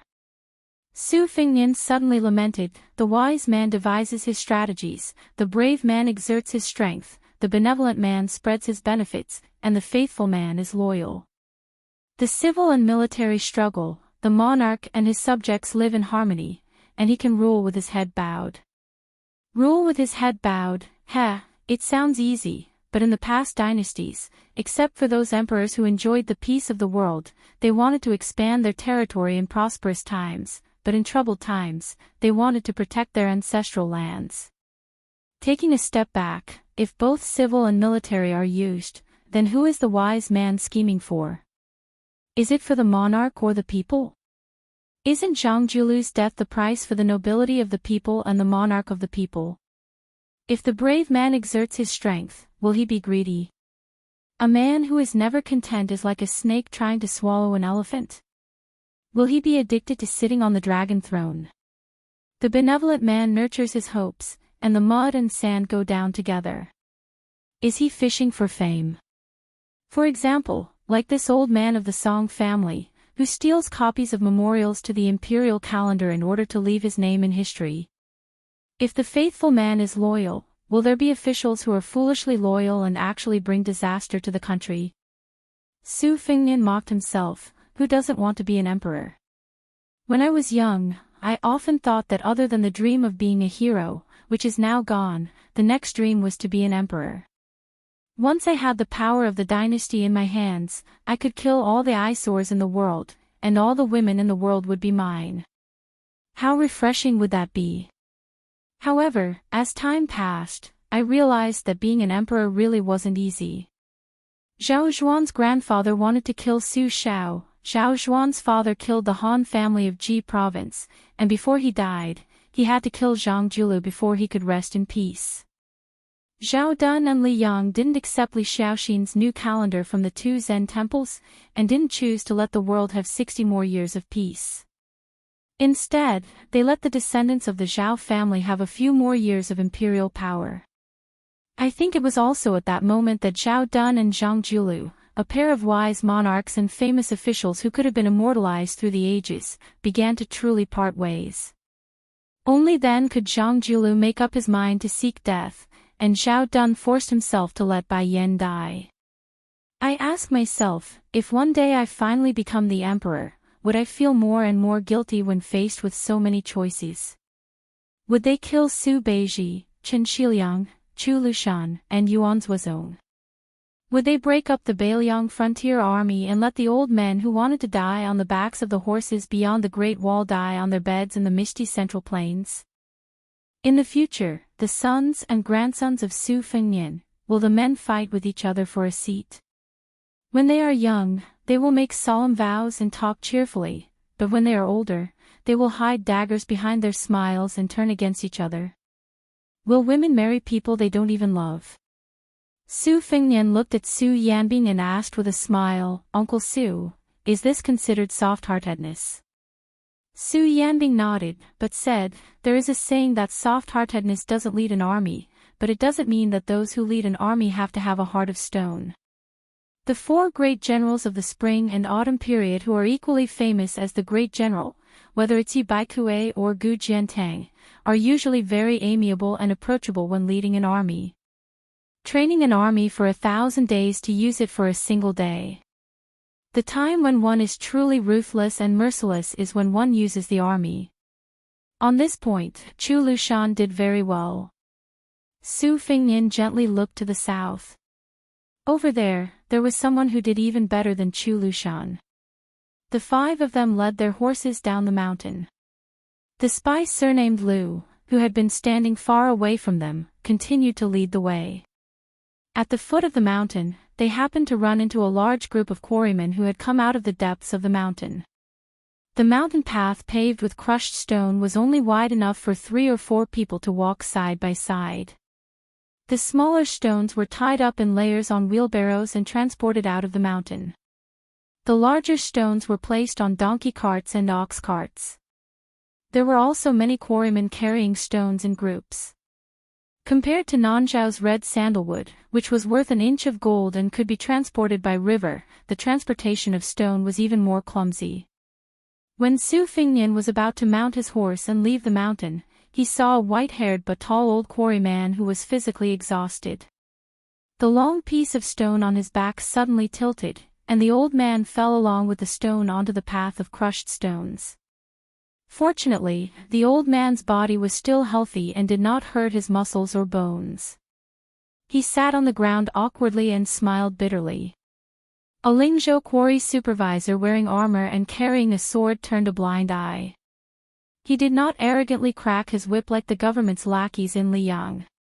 He allowed a young, dark-skinned quarryman to secretly stop and hand the old man a jug of strong wine. The nearby Beiliang soldiers wanted to go forward and stop them, but the supervisor, who looked like a deputy captain, gently shook his head and used his gaze to stop his soldiers from going forward. However, when Su Fengnian approached, 7 or 8 soldiers simultaneously held their swords and glared at him. The quarry was currently not open to the public. The outsiders who could enter were all people who were close to the government and had a clean family record in the whisk room. After all, the large and small Taoist temples in Dayu Paradise still needed the support of incense. The Great War of Liangmang had begun, and more people came to pray for blessings. The most prosperous Lingzhou naturally had a lot of incense. Regardless of whether they were rich or poor, they all asked for something like a protective talisman. Su Beiji set an unwritten rule for the large and small Taoist temples in Lingzhou. In the past, they did not have to hand over incense money to the government. They had to take 2 or 3 or 4 out of every 10 miles. For a forbidden land like Dayu Paradise, because the government was lenient, they had to take 4% of the incense money. Therefore, after Su Beiji bought the rice provincial governor, he had the reputation of being a popular provincial governor. It was only when Spy Lu stepped forward that the Lingzhou soldiers in charge of transporting the quarry retreated. However, their eyes were still alert. The quarry old man who drank a mouthful of strong wine raised his head and looked at the handsome young master in front of him. He did not have stage fright. He was probably a talkative person. He took the initiative to smile and said, "This young master is going to Chongshan Temple to burn incense, right?" It's not that I want to put in a good word for Chongshan Temple, but the marriage fortune sticks there are very effective. These years, I have seen many young masters and ladies come back after making their wishes. The old man's outrageous grandson also managed to find a pretty good granddaughter-in-law for the old man after winning the lottery at the monastery. Nowadays, people in Lingzhou say that other than Wudang Mountain's fortune sticks, everything else is the most effective. In terms of marriage fortune sticks, it will be Chongshan Temple's turn. Speaking of which, the extremely hospitable old man unconsciously raised his hand as if he wanted to invite the young master to drink a mouthful. However, he quickly pulled his hand back. It was clear that he realized that this kind of green ant wine that could be bought for 20 copper coins was expensive for quarrying people like him, but how could a young master like him drink it? Su Fingnian was originally going to take the wine pot, but when the old man pulled his hand back, he could only give up. He smiled and squatted down. Soon, Su Yambing took a wine pot from the horse's back and threw it over. Su Fingnian reached out to catch it and handed it to the old man. "Old uncle, drink mine. If you don't mind, you can take it all." The old man was not polite. After taking the wine pot, he opened it and sniffed it hard. He laughed and said, "It's both green ant wine. They have the same name, but just by smelling it, I know that young master's wine is more valuable. I like to drink all my life. If someone gives me wine to drink, I won't refuse. However, I'll just pour a few mouthfuls into my grandson's wine pot. I won't have the face to ask for more." The old man really poured a few mouthfuls of wine into his own wine pot. After pouring the wine, he shook the crude wine pot before returning the exquisite wine pot to Su Fingnian. The old man did not forget to say, "This old man will say something. Young master, don't be angry. Although young master looks like a rich person from a large family, you can't be so extravagant. No matter how big your family business is, you have to be careful with your spending. If young master doesn't like to hear it, just treat it as this old man farting. Don't ask for the wine back." The dark-skinned young man was a bit nervous. Compared to his grandfather who had spent his entire life dealing with rocks in the deep mountains, he had been to many more counties in Lingzhou and knew the severity of the situation. He had also seen many rich young masters dressed in fine clothes and had heard many rumors about the arrogant young masters.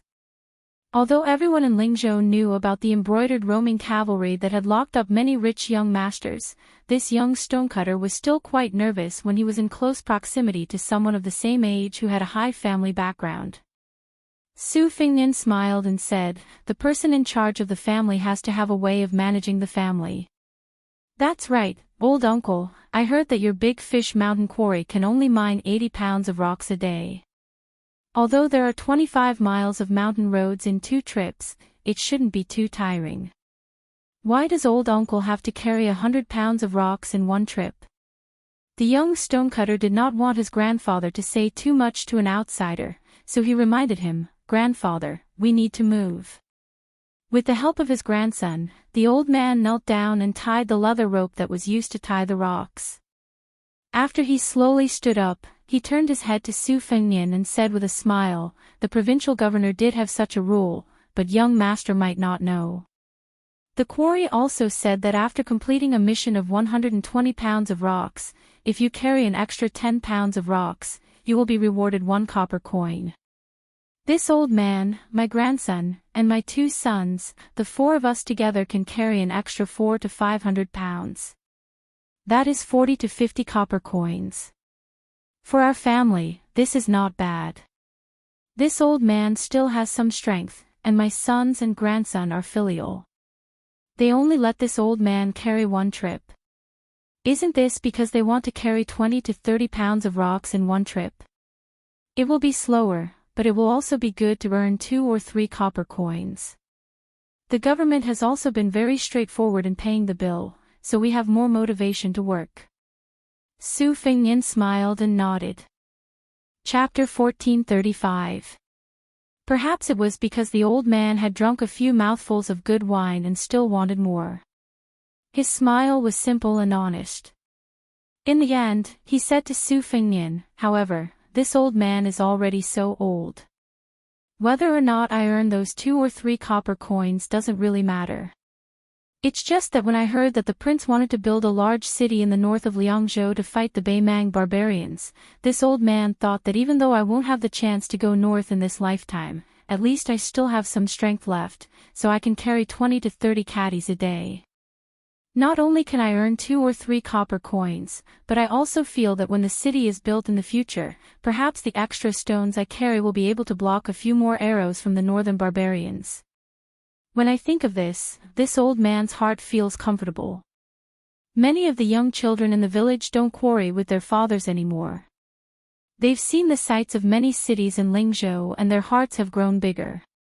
They don't think it's good for nothing to dig for stones in the mountains, so they've all gone to become border soldiers.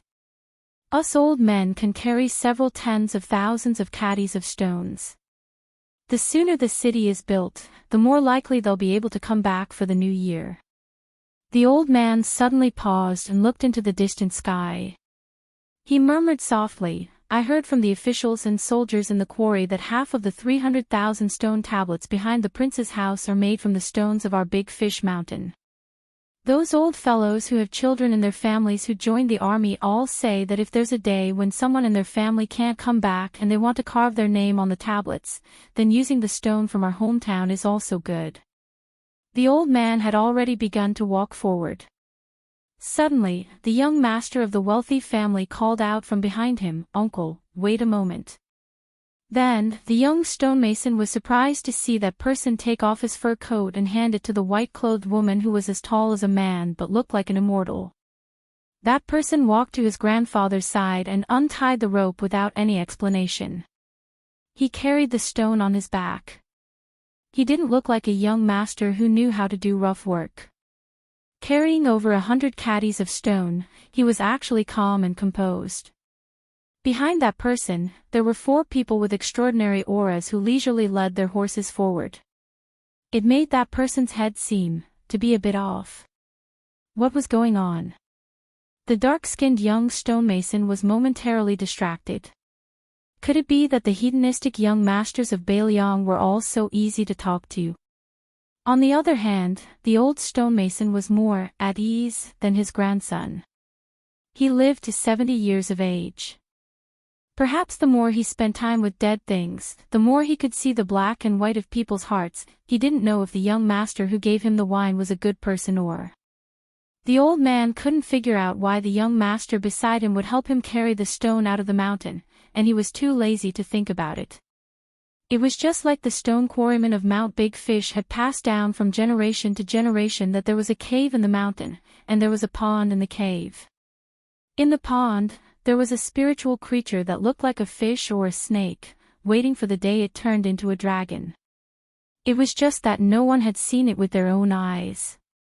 Nowadays, the young people with broader horizons didn't quite believe it, but the older generation was still willing to believe it.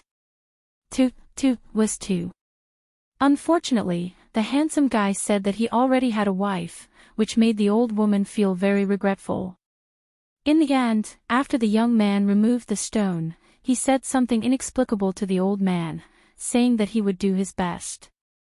The old man didn't understand what he was saying, so he could only nod with a smile. Tai Mu Dai originally thought that Su Fengnian, the king of Beiliang, had nothing better to do and was bribing the hearts of the people with the stone quarrymen. It was inevitable that the Lingzhou spy would accidentally reveal their identity. He never thought that after Su Fengnian put on his coat, he would directly come out of the mountain. Even the spy was kept in the dark from start to finish and did not know their true identity. In the end, Tai Mu Dai could only feel that this young king was really boring. Otherwise, he wouldn't be able to reason with him. 5 riders came to the grotto heaven of Diyu. In the end, 4 of them left the mountain first.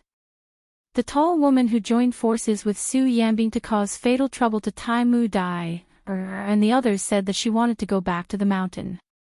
Tantai Pingjing rode into the mountain alone and finally led the horse to the mountainside of another side peak of the grotto heaven of Diyu.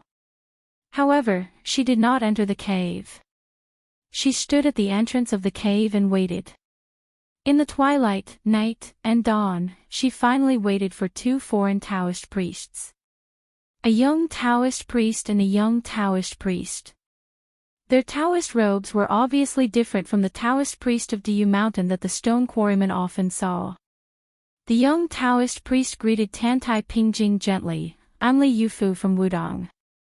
Greetings to Senior Tantai." The young Taoist priest followed his master and bowed, "I'm Yufu from Wudong. Greetings to Senior Tantai."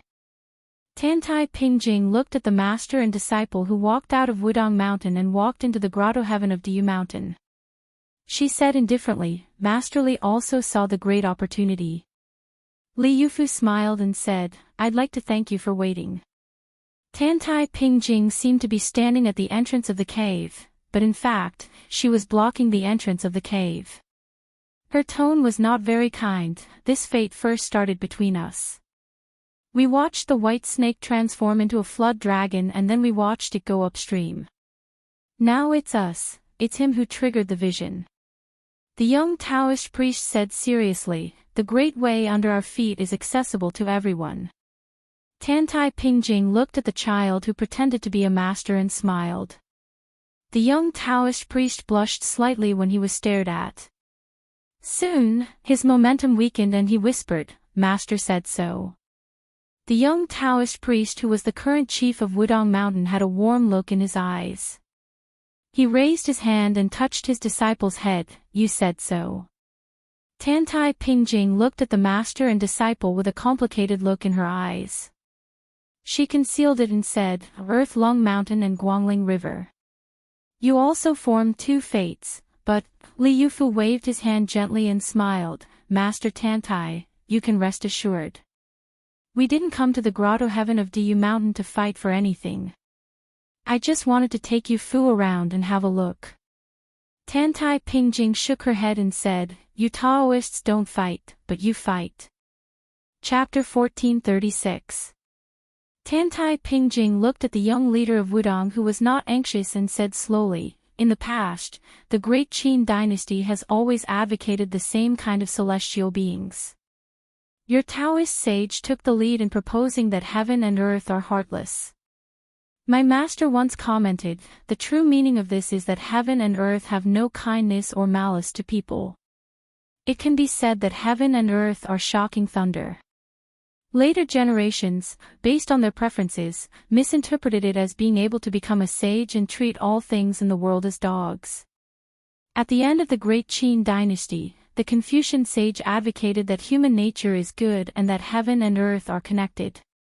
However, the root of it is only a tendency to return to the same kind of celestial beings. Huang Sanjia called it removing the clouds to see the moon, instead of removing the clouds to see the sun. As for Buddhism, it is a foreign religion.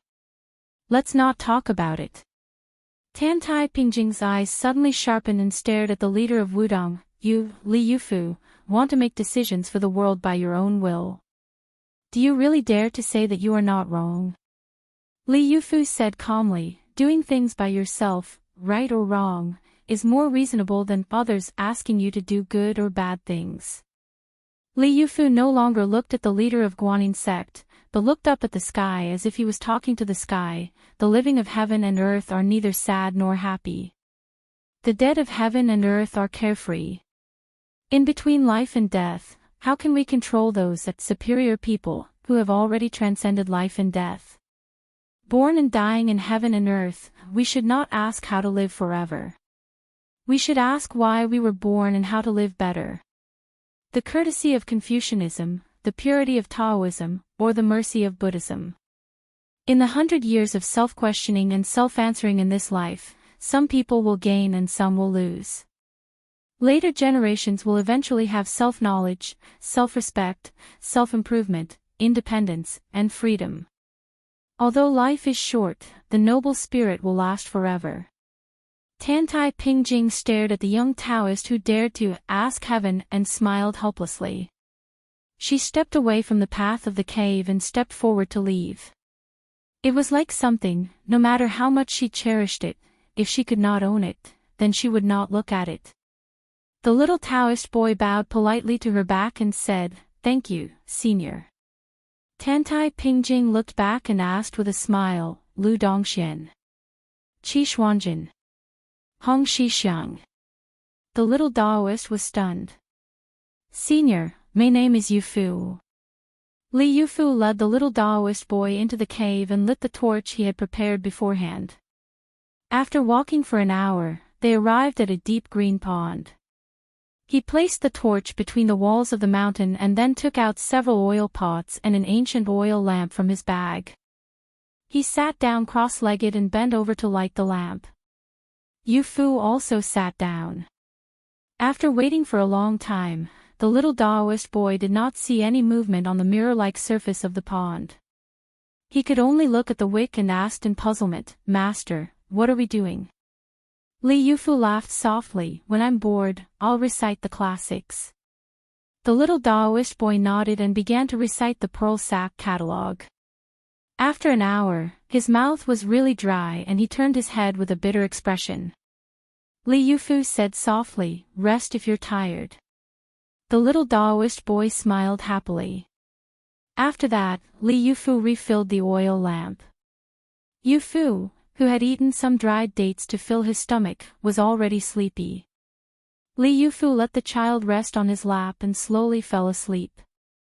Li Yufu also closed his eyes to rest. The surface of the pond rippled slightly. Then a small fish with half red and half white jumped out. The shape of a carp could be vaguely seen and its two whiskers were extremely long. It swam to the edge of the pond and its whiskers swayed gently. The fish scales on its body were shining like dragon armor, shining brightly. Li Yufu opened his eyes and smiled. "After we parted at the Guangling River, you and I meet again." It swayed its whiskers and white tail cheerfully. Li Yufu said softly, "I'm willing to protect you from the river to the sea and help you become a dragon. If the future generations suffer from a drought, are you willing to create clouds and rain for the world? If there is a king who is heartless, are you willing to warn him on behalf of the heavens?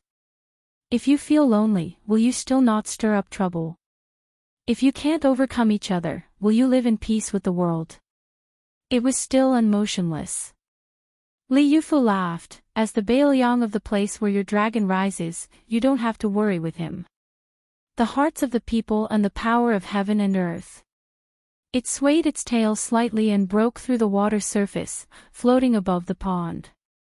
Li Yufu gently pinched his fingers. 3 days later, you and I will go down the mountain and enter the river. We will say goodbye at the mouth of the Guangling River." It seemed to nod and slowly dived back into the pond. Li Yufu sighed slightly and looked down at the little Taoist child who was drooling.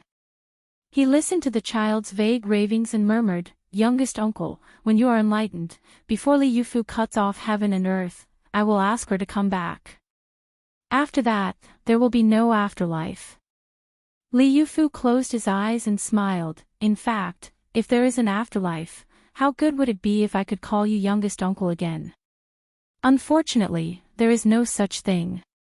In the spring of the second year of Xiangfu, 2 Taoist priests of Wudang Mountain left Bailiang and began to walk eastward along the Guangling River.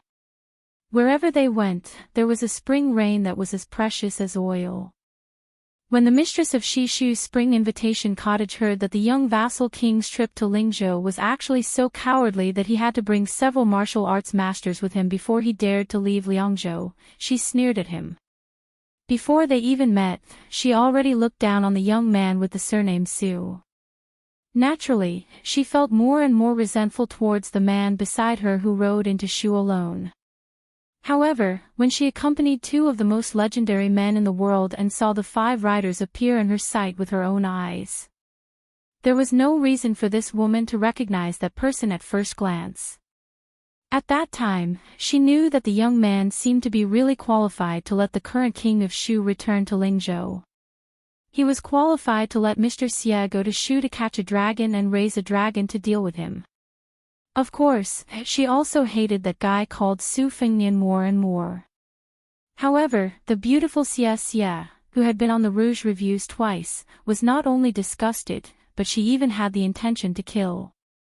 Because the first thing that guy said after he got off the horse was, "Aunt Xia, right?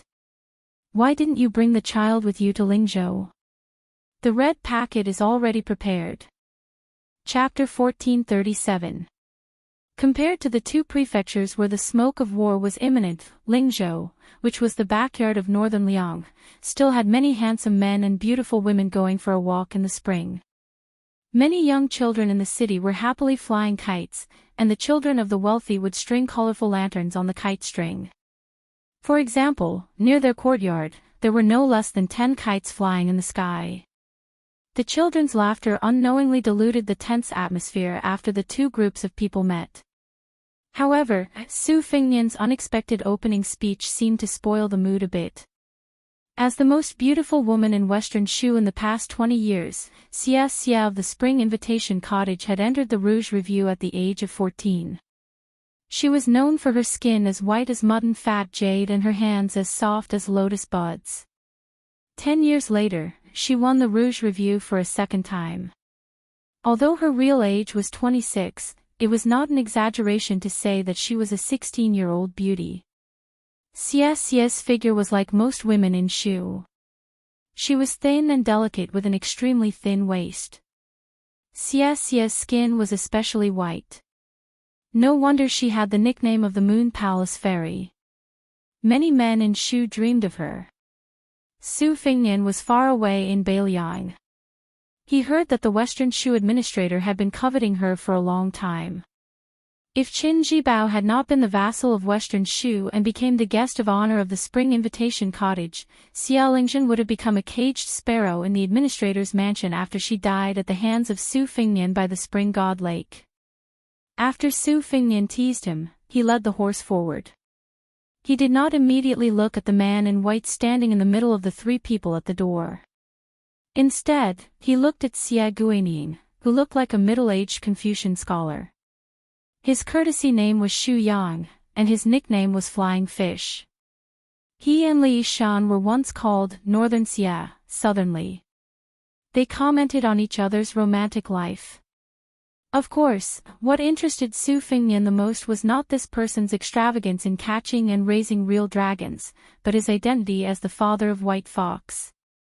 For some reason, White Fox Face said that he was dead. Moreover, he did not take Xia Guining's surname, but Nangong. Naturally, this was another matter of confusion. As for why Qin Jibao wanted to meet him, Su Fengnian could guess a little. This was because the third son of Heaven's favored son who had the potential to sit on the dragon throne was the king of Yanqi, His Royal Highness Zhao Zhu, the little beggar from back then. If Qin Jibao wanted to legitimately walk out of Western Shu, he would have to make use of the situation in West Chu and become the key figure who would break into the capital of West Chu before the southern Xinjiang army. Beiliang would have to play a key role in this matter. If Su Fengnian was determined to contain Western Shu's military forces, then Zhao Zhu's chances of success would be far greater than Qin Jibao's. Of course, this time Western Shu definitely did not come here to beg for help. Instead, they wanted to make a hidden exchange. As long as Beiliang did not drag Western Shu's entry into the Central Plains, then Western Shu would not cause trouble for Beiliang's backyard during the Great War of Liangmang. This would test the tacit understanding between the two sides. If both sides agreed, then everyone would be happy. However, as long as either Su Fengnian or Qin Jibao was unwilling to take a step back, then after today, the two sides would completely fall out and fight to the death. Beiliang would be attacked from both sides, and Western Shu would also miss the opportunity to seize the throne in the Central Plains. Perhaps this would be an awkward situation where one steps slower than the next. This deal could very well decide who the entire Central Plains belonged to, or even the surname of the entire world. Otherwise, given Qin Jibao's nature, why would he return to Beiliang and take the initiative to meet with Su Fengnian? Moreover, it was most likely Xia Guining who instigated this white-clothed military saint to leave Shu and enter Liang. It was probably because Xia Guining was Qin Jibao's trusted aide and understood the importance of this meeting. Thus, even though Su Fengnian's teasing made her seethe with anger and hammered her weak spot with a hammer, she still didn't show any displeasure. The group entered the luxurious Jiangnan-style residence. Su Fengnian and Chen Jibao walked side by side at the very front, followed by Tantai Pingjing and Xia Guining, and finally Xia Guining and Su Yanbing. Huyan Dagwan and Tai Mu Dai didn't follow. Huyan Dagwan said that it didn't look like he was going to fight immediately. He had to go to the streets of Lingbei City to buy some strange objects for his wife and daughter. Then, this Beimang martial grandmaster directly left.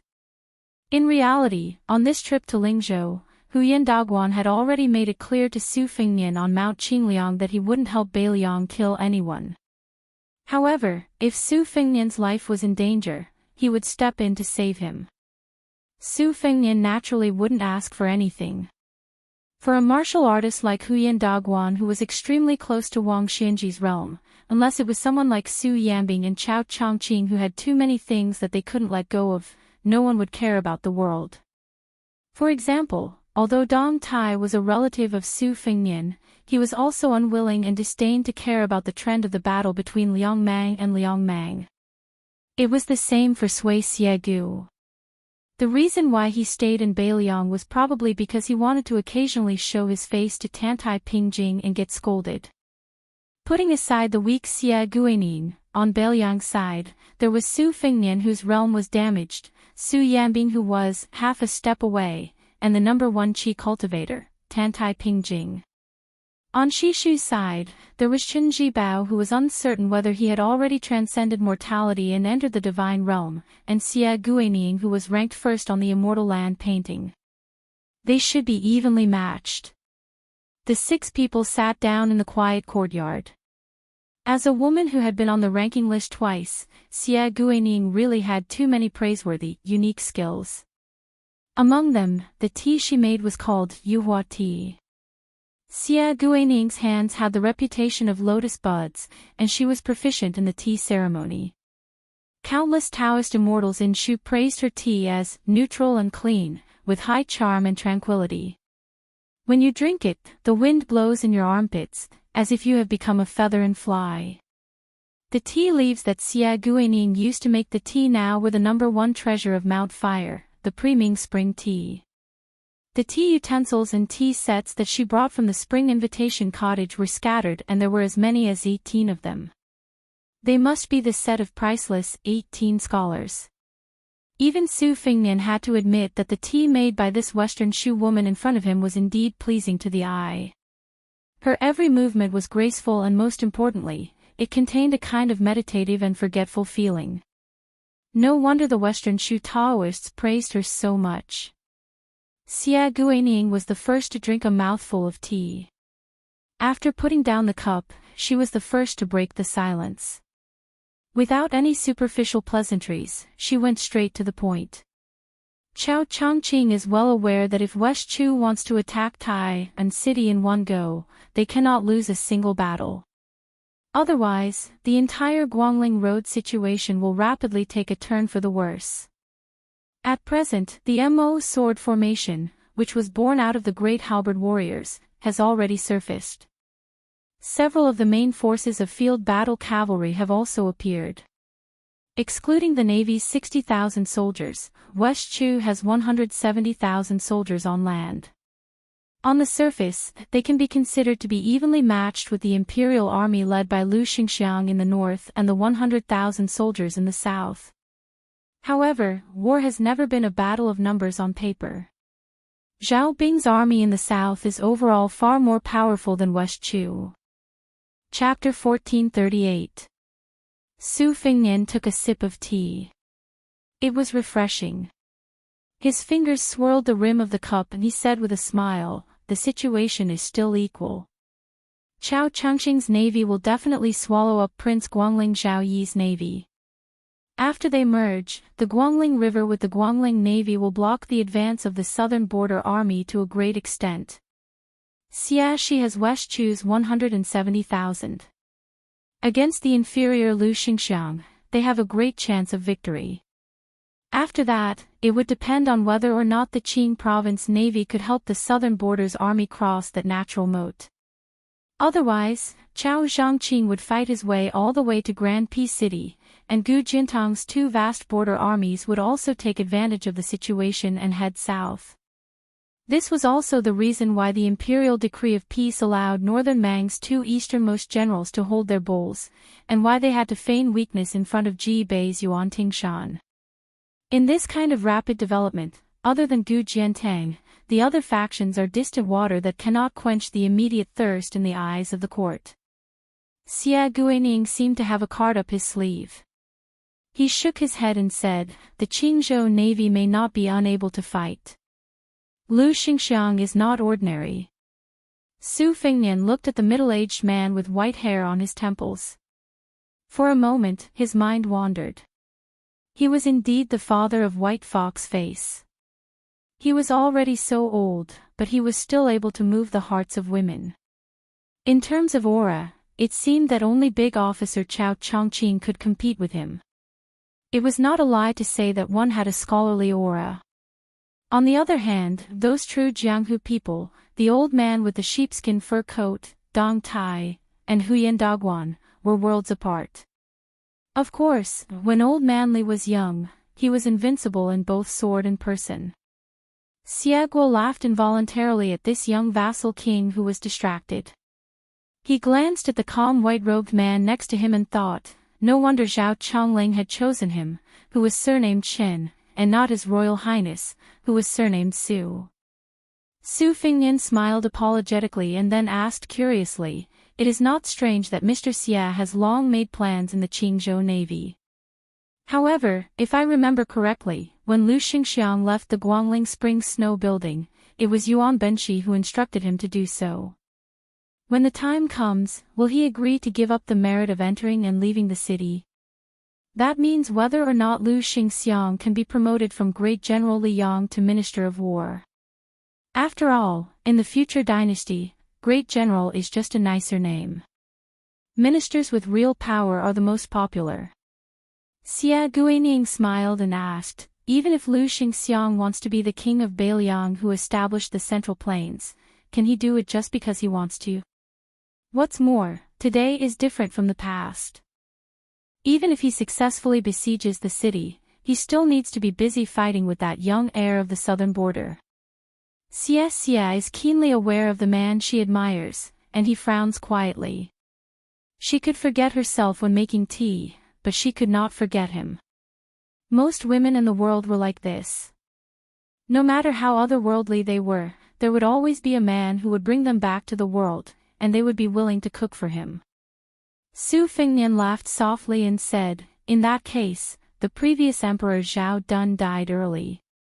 Otherwise, Mr. Xia would not be so distressed." Xia Guining nodded and said, "If the previous emperor was still alive, I would not be in Lingzhou right now, but in the Qingzhou Navy." Everyone knew that Zhao Dun was very fond of Qin Jibao. Naturally, if Zhao Dun was still alive, he would not be like the current emperor, Zhao Zhuan, who tactfully rejected Qin Jibao's offer of only 10,000 men to go out of Shu to quell the rebellion. There were two emperors in the Zhao dynasty, and some things were passed down from generation to generation.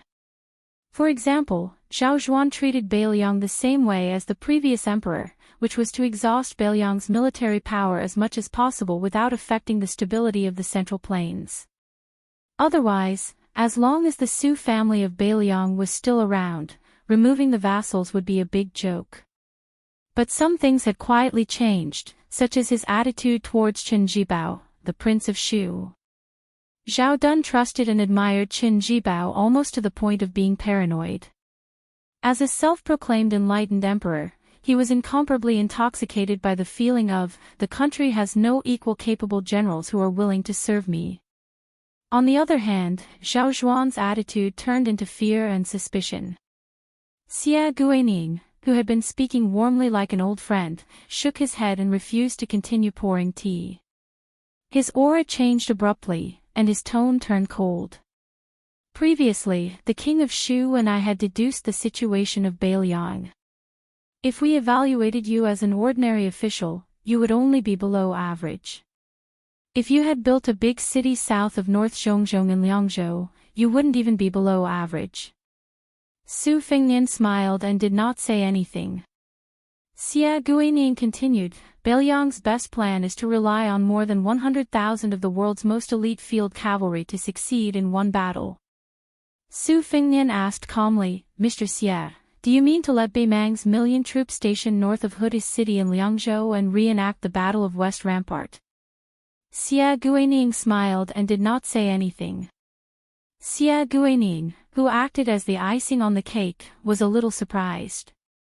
This repulsive young vassal king was not stupid. Mr. Xia was not trying to be an alarmist. He and Xia Guining had once stayed up all night to make a sand table deduction. However, at that time, the deduction was based on the fact that Xia Guining was in charge of Beiliang, not this young man with the surname Su. Under this premise, Beimang did not dare to divide its troops to attack the border from 3 fronts. It only dared to do it in one battle and make a big bet with Beiliang.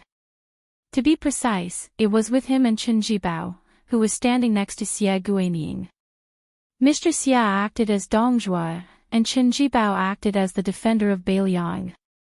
Both sides mobilized their troops, and it was very similar to the Battle of West Rampart. Both sides kept losing troops and increasing troops, competing to see who would be the first to be defeated. In the end, Mr. Xia tried his best, but still lost to Beiliang, who only had 30,000 cavalry and infantry left. In that shocking armchair war, Liuzhou, Yuzhou, and Lingzhou were all reduced to watching a show. All the tragic, treacherous, and exciting battles only happened in the north of Liangzhou. However, this was only the first move of that deduction, and it had not even reached the middle game. Next, it would be Beiliang forcing the heavily wounded Beimang to turn its spearhead to the Tuliao. Beiliang would go from being Liang's vanguard to an idler, who had several years to recuperate. After consolidating the refugees of Liuzhou, they would join forces and break through the western regions in one go, and take over western Shu and Nanzhao. In the same tripartite balance, Liang and Beimang were constantly depleted, and Beiliang would quickly recover to a strength of 150,000 pure cavalry after regrouping. Then, Nanzhao and western Shu would raise 150,000 infantry, and once again have a total of 300,000 troops to participate in the struggle for the world. At that time, he chose to go up north from Liangzhou and Jizhou, and chose to flatten Beimang and Nanzhao before coveting the central plains. Finally, after becoming the master of the 6 major territories, Beiliang, Nanzhao, western regions, western Shu, and Nanzhao, he would occupy the high ground and directly bypass the already heavily wounded Gu Jintang's Tuliao defense lines. He would fight a decisive battle with Liang's army in Huainan Dao territory, and then go down south to Guangling Dao. He would not need to pay any attention to Taiyin City, and then fight the Nanzhong army. At that time, whether Gu Jintang's Tuliao border armies fought or not, it would no longer affect the overall situation. Thank you smiled happily. Su Fengnian could probably only think of the first move of that deduction. How could he guess the soul-stirring feelings of the middle game and the ending game? Then she was stunned. She only heard that guy ask with a smile, according to Mr. Xia's deduction rules, won't Gu Jiantang be the Minister of War of the new dynasty for another 20 years? Tan Taiping calmly glanced at thank you. This great Grandmaster Qi cultivator also smiled. The king of Shu, who had been completely aloof, finally looked at Su Fengnian seriously. This could be regarded as the king of Beiliang, whom Chen Jibao had watched coldly for many years, growing up little by little. Xia Guining raised his hand. Thank you immediately poured tea. He smiled and drank a mouthful of tea. This tea seemed to have the taste. Only in this way could the two sides be considered to be on equal footing. Before this, Xia Guining did not regard Su Fengnian as a real opponent at all. Chapter 1439. Xia Guining said softly, His Highness wants to defend Beiliang and is willing to draw a circle around it. Whether outsiders understand it or not, it's a choice he has no other choice. I don't appreciate this, but since he's the son of great General Su Shao, I understand. Thus, after this choice, even if Beiliang and Western Shu can't become allies, they won't become mortal enemies. It's pointless to fight over personal feelings. It's meaningless and meaningless. Xia Guining stared at Su Fengnian and said with a smile, "It's just like how the six of us are drinking tea today. The aftertaste is endless and not wine. If a jar of strong wine is opened and finished, we'll be dead drunk. We'll drink to our heart's content, but we'll have a headache the next day." Su Fengnian only asked one question: has Sir Xia ever thought that millions more people will die in the Central Plains? Xia Guining fell into silence. After a long while, he asked in return, "Then have you ever thought about how to truly inherit Su Zhao's deep will to destroy the foundation of the powerful clans?" Su Fengnian laughed coldly. "Sir Xia wants to say that from the great Emperor Qin's state to the great Feng dynasty and the 9 kingdoms of spring and autumn, there hasn't been a single legitimate emperor of the Central Plains born from humble beginnings. Only with such an emperor can Su Shao trample over the Central Plains be considered a success." Su Fengnian put down his teacup and said slowly, "Or according to Sir Xia's words, it's meaningful." Xia Guining countered, "When the great Qin was hegemonic, Luoyang was China's land. When the great Feng dynasty was in power, Qingzhou was the Central Plains. When it came to Liang, Jiangnan was the Central Plains. If one day, millions or even tens of millions of people die, but we can annex all of Beimang and make the northwest of Beiliang become the Central Plains, what's wrong with that? After we succeed, we'll win hundreds of years of peace under the heavens. The more people who die today, the fewer people who die in the future." Shaking his head, Su Fengnian replied in a deep voice, "There are some accounts that can't be settled like this." Xia Guining didn't get angry because of Su Fengnian's rebuttal. Instead, he said with a relaxed smile, "It said that His Highness never makes a losing deal. It's the same with the 6-pearl bodhisattva in Mount Lantua in the western region, Xianyuan Qingfeng in the Great Snow Plateau in Mount Hui, Ko Jianghuai, the Deputy General of Liangzhou under the pseudonym Su Fengnian, and even more so with the little girl named Lu Narong from the Fish Dragon Gang. Before coming to Lingzhou, I made a bet with King of Shu on whether or not you would let Huyan Dogwan appear openly, and in the end, I lost. From this, it can be seen that although His Highness's trip to the south looks aggressive, it is actually quite sincere." Su Fengnian smiled and said, "Mr. Xia is a schemer, but not a shrewd businessman. You don't understand how I do business with people. Moreover, Mr. Xia is not as good as Huang Sanjia. All these years, you've only learned from others. Huang Sanjia treated the spring and autumn period like a field of crops. Mr. Xia, in the end, you are just a book reader. In the first half of your life, you are far from being a writer. The strategist of the spring and autumn period, Huang Sanjia, my master Li Shan, Yuan Benshi, Nalan Yusi, and even Zhang Julu, who isn't strictly a strategist. They are all more, less restricted than Mr. Xia. After all, it's better to have no books than to believe in books. Of course, when Mr. Xia was born, you couldn't stand the loneliness and tried to make up for yourself. Therefore, you looked all over the world and flipped through the pages of the spring and autumn period books. Only then did you come to the Western Shu that hasn't been successful since ancient times. You wanted to start something new." Xia Guining's expression froze. Xia Guining felt as if he had fallen into a fog. He didn't understand what this person surnamed Su was talking about.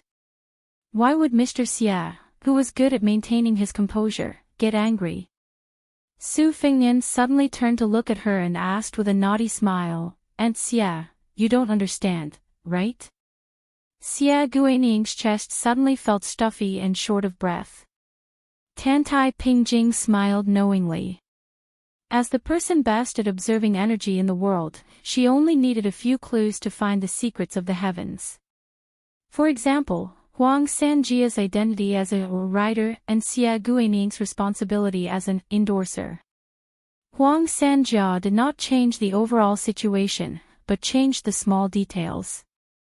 In the end, he did not die early, but endured until he was 70 years old. This could be called a good death. This was enough to make Xia Guaning, who had been diligently endorsing books, feel angry.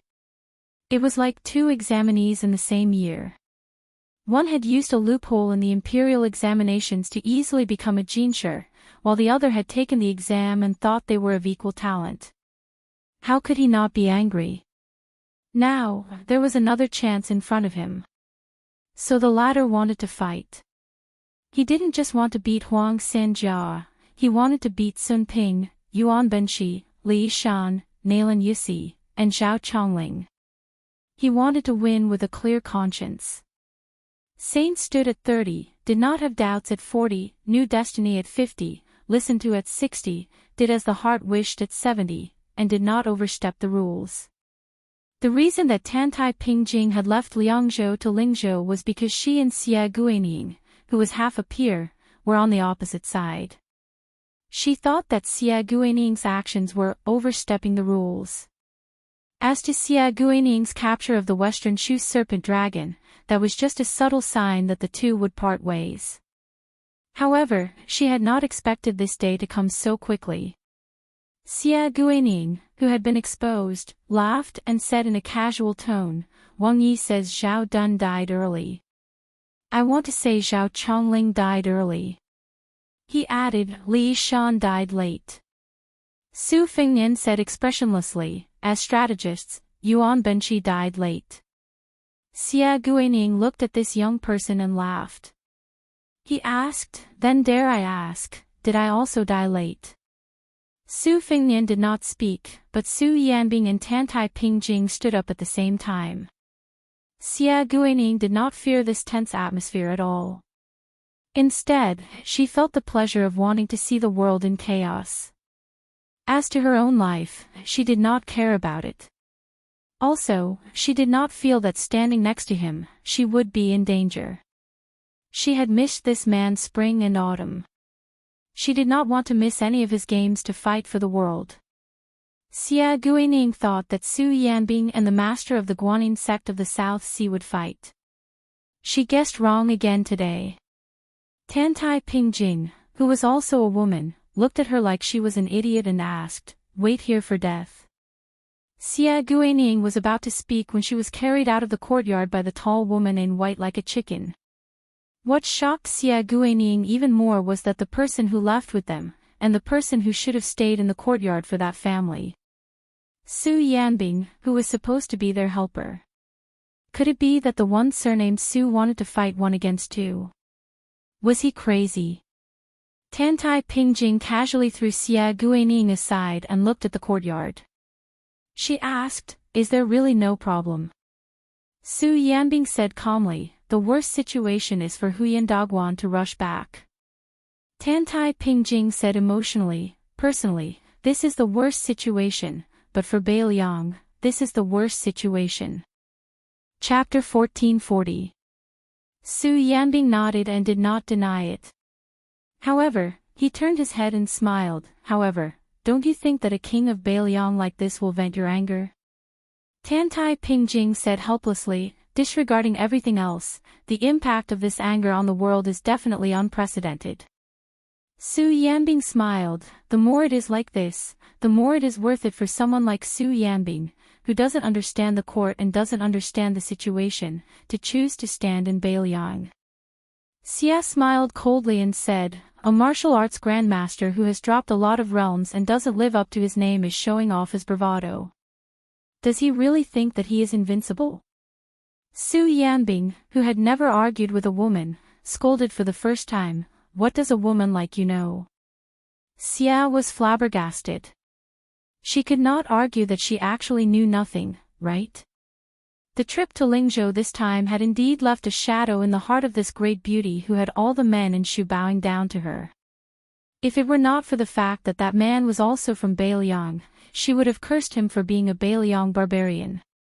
In the busy market, Huyen Dogwan, who had been busy picking out a few exquisite items for his wife and daughter, rolled his eyes. He stopped bargaining with the shopkeeper and left the shop angrily. He did not care whether or not he would attract the shock of the people on the street. He grabbed Taimu Dai's arm and leaped up. In the blink of an eye, the two of them silently landed outside the house. She complained to Su Yanbing and Tantai Pingjing, "What is going on? You can even fight over this." Xia finally found her place and sneered, "Oh, a capable helper is here. Are there going to be thousands of Lingzhou soldiers rushing over in a hurry?" Huyen Dogwan could not be bothered with this woman. He looked in the direction of the courtyard and made a sound of surprise. He muttered, "That works too." Taimu Dai wanted to say something but stopped. She probably wanted to ask but was too embarrassed to. Huyen Dogwan raised his head and stared at the sky above the courtyard. He instinctively used the language of the Central Plains to say, "Back then, I gave you 2 words. You were very stupid and could not understand it after so many years. That is why I had you follow Su Fengnian. I hope that you can get close to this grandmaster who is about the same age as you before walking out." Taimu Dai, who did not understand what Huyen Dogwan said, was confused. Huyen Dogwan quickly realized his mistake. He switched to the Northern Mang accent and said angrily, "Let me teach you a word, outrageous. If you want to surpass Su Fengnian one day, you have to get rid of him first." Back then, whenever Li Chungang competed with others, Wang Xianji would shamelessly watch from the sidelines. Many people did the same, but not only was it not outrageous, but they also admired Li Chungang more and more, and then stood at the foot of the mountain to look at the scenery at the top for the rest of their lives. Only Wang Xianji gritted her teeth and followed suit, walked to the top, and finally defeated Li Chungang. Oh, no, it was a tie back then. Li Chungang was disheartened and gave his position to Wang Xianji. After that, Wang Xianji was even rarer. She didn't stop, and her cultivation rose by leaps and bounds. When one reached the peak, one still had to climb the mountain. Actually, I also understood this principle, but I didn't have the heart to do it. There is a young man called Fuding in Liyang. He has inherited half of Wang Xianji's legacy in Eastern Sea's martial emperor city. However, after he lost to Su Fengnian, he has not reached the level of ridiculous yet. But you are not much better. There is nothing you can do about it. Compared to me, your comprehension really makes one feel despair. Hearing Huyen Dogwan's long-winded ramblings, Taimu Dui smiled. In this world, the only thing that made him feel more intimate than the cheap sword at his waist was this old man's self-praise and belittlement. However, when he saw this man fight for the first time, after receiving 2 strikes from Su Yanbing, Taimu Dai had to admit that Huyen Dogwan was the most wasteful person in the world. Huyen Dogwan suddenly sighed softly, "Silly boy, I don't expect you to surpass Su Fengnian in this life. But you must follow closely behind him." Taimu Dai held it in for a long time. Finally, he mustered up the courage to say what was in his heart. Taimudi, my swordsmanship, from the very beginning, was the only one in the world. I don't need to learn from anyone. Huyen Dogwan was stunned. He turned to look at this young man who came from Beimang like him. He patted his shoulder and said, "I underestimated you." "Very good." Huyen Dogwan rubbed his chin and said seriously, "No wonder I, Huyen Dogwan, chose you. It turns out that our temperaments are similar. You made me ask myself from time to time when I was in Liyang. Was I blinded by lard and blind to give you advice back then? Just based on this, you will definitely be number 1 in the world." Xia, who was not far away, was completely stunned. This shameless and attentive fellow was that Northern Mang great-grandmaster who was respectfully referred to as one man, one sect. The martial arts genius who was said to have the potential to replace Tuoba Bodhisattva and compete with Wang Xianji for number 1 in the world. Then he felt a little dispirited and powerless. He felt that it was better to return to the land of Shu as soon as possible. The men of the outside world, from the one surnamed Su to Su Yanbing, to this Huyan Dogwan, were all bastards. In the courtyard, Chen Jibao still did not move. Xia Guining sat upright and still. However, this scholar who had reached a high realm did not show any signs of facing a great enemy. Su Fengnian looked at the tea in his cup. With a thought, the water rippled.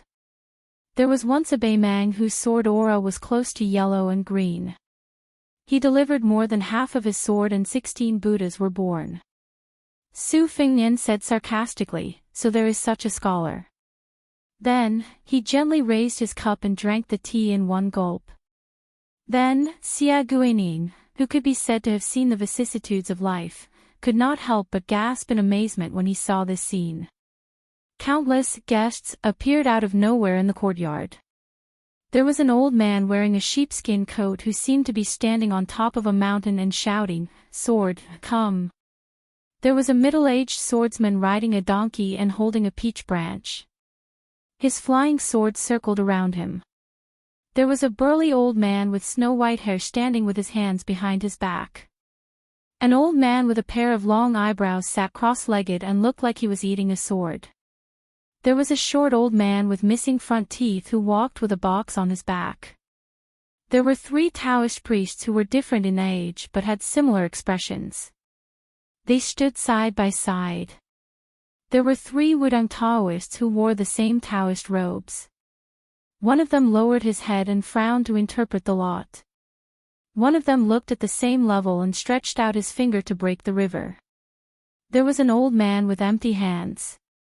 His sword arrived as soon as he came. There was someone standing in the middle of the thunder pool where purple gas rose.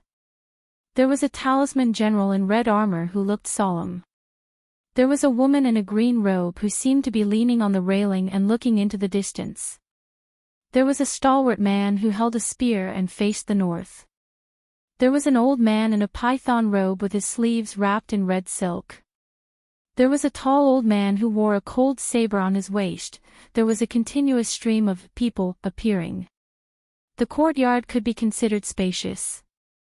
The ground was full of people, and the air was also full of people. In the end, there was even a sickly and haggard scholar sitting on the stone bench beside Xie Guining. He seemed to be mocking Xie Guining. These dozens of people spoke together about the free and easy style of the spring and autumn period. Chapter 1441. Xie Guining was neither frightened nor idle. He was still in a leisurely mood as he spoke tirelessly, commenting on each of the distinguished figures.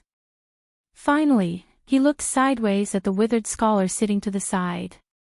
He raised his teacup and laughed. "When you and I parted in Jiangnan, your hair was still white.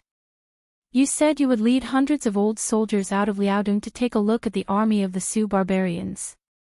At that time, you, Li Shan, were in high spirits. After all these years, you ended up like this, neither a human nor a ghost. Even in death, you were not at ease. What are you planning?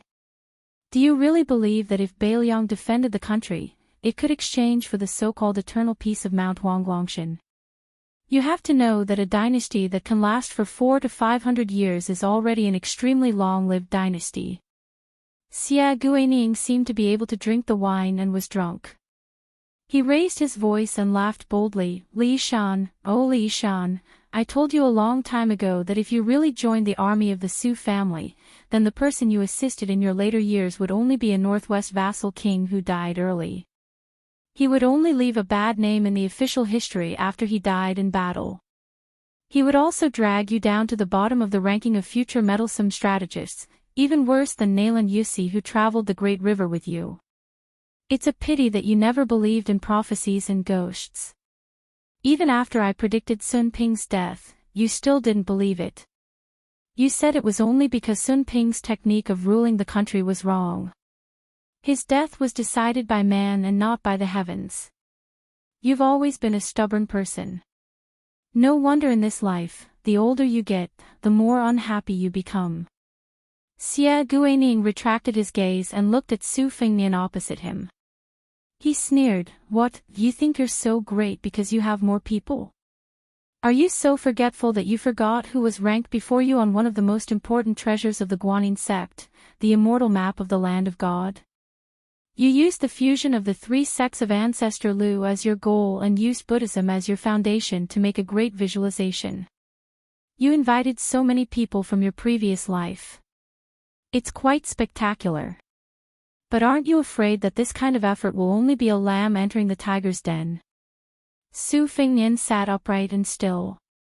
He said calmly, "Among these seniors, some are scholars and some are not. Some are dead. Some were already dead, while others were still alive. Among them, the dead could continue to live, but they were already dead." The way they appeared today meant that in the eyes of Su Fengnian, they were truly outstanding.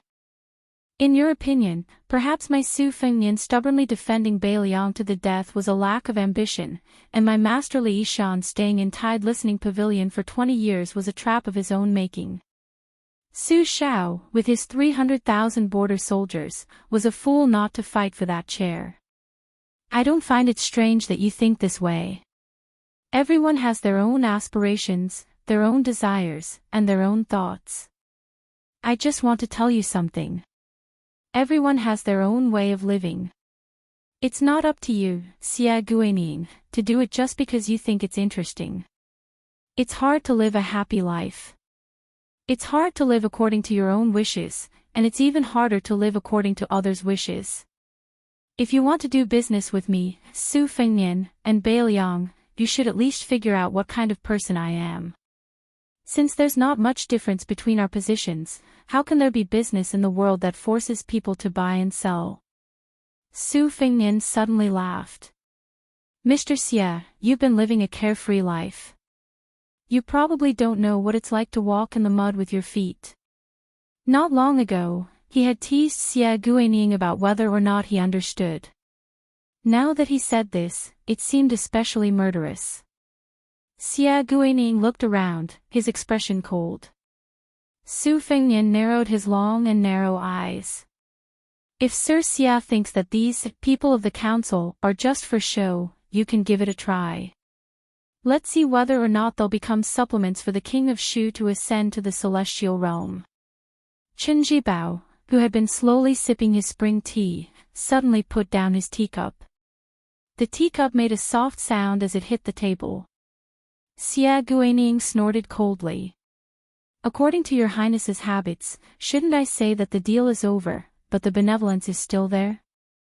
Su Fengnian smiled and asked in return, "You're really not going to fight? Then you'll be leaving empty-handed after coming here in high spirits."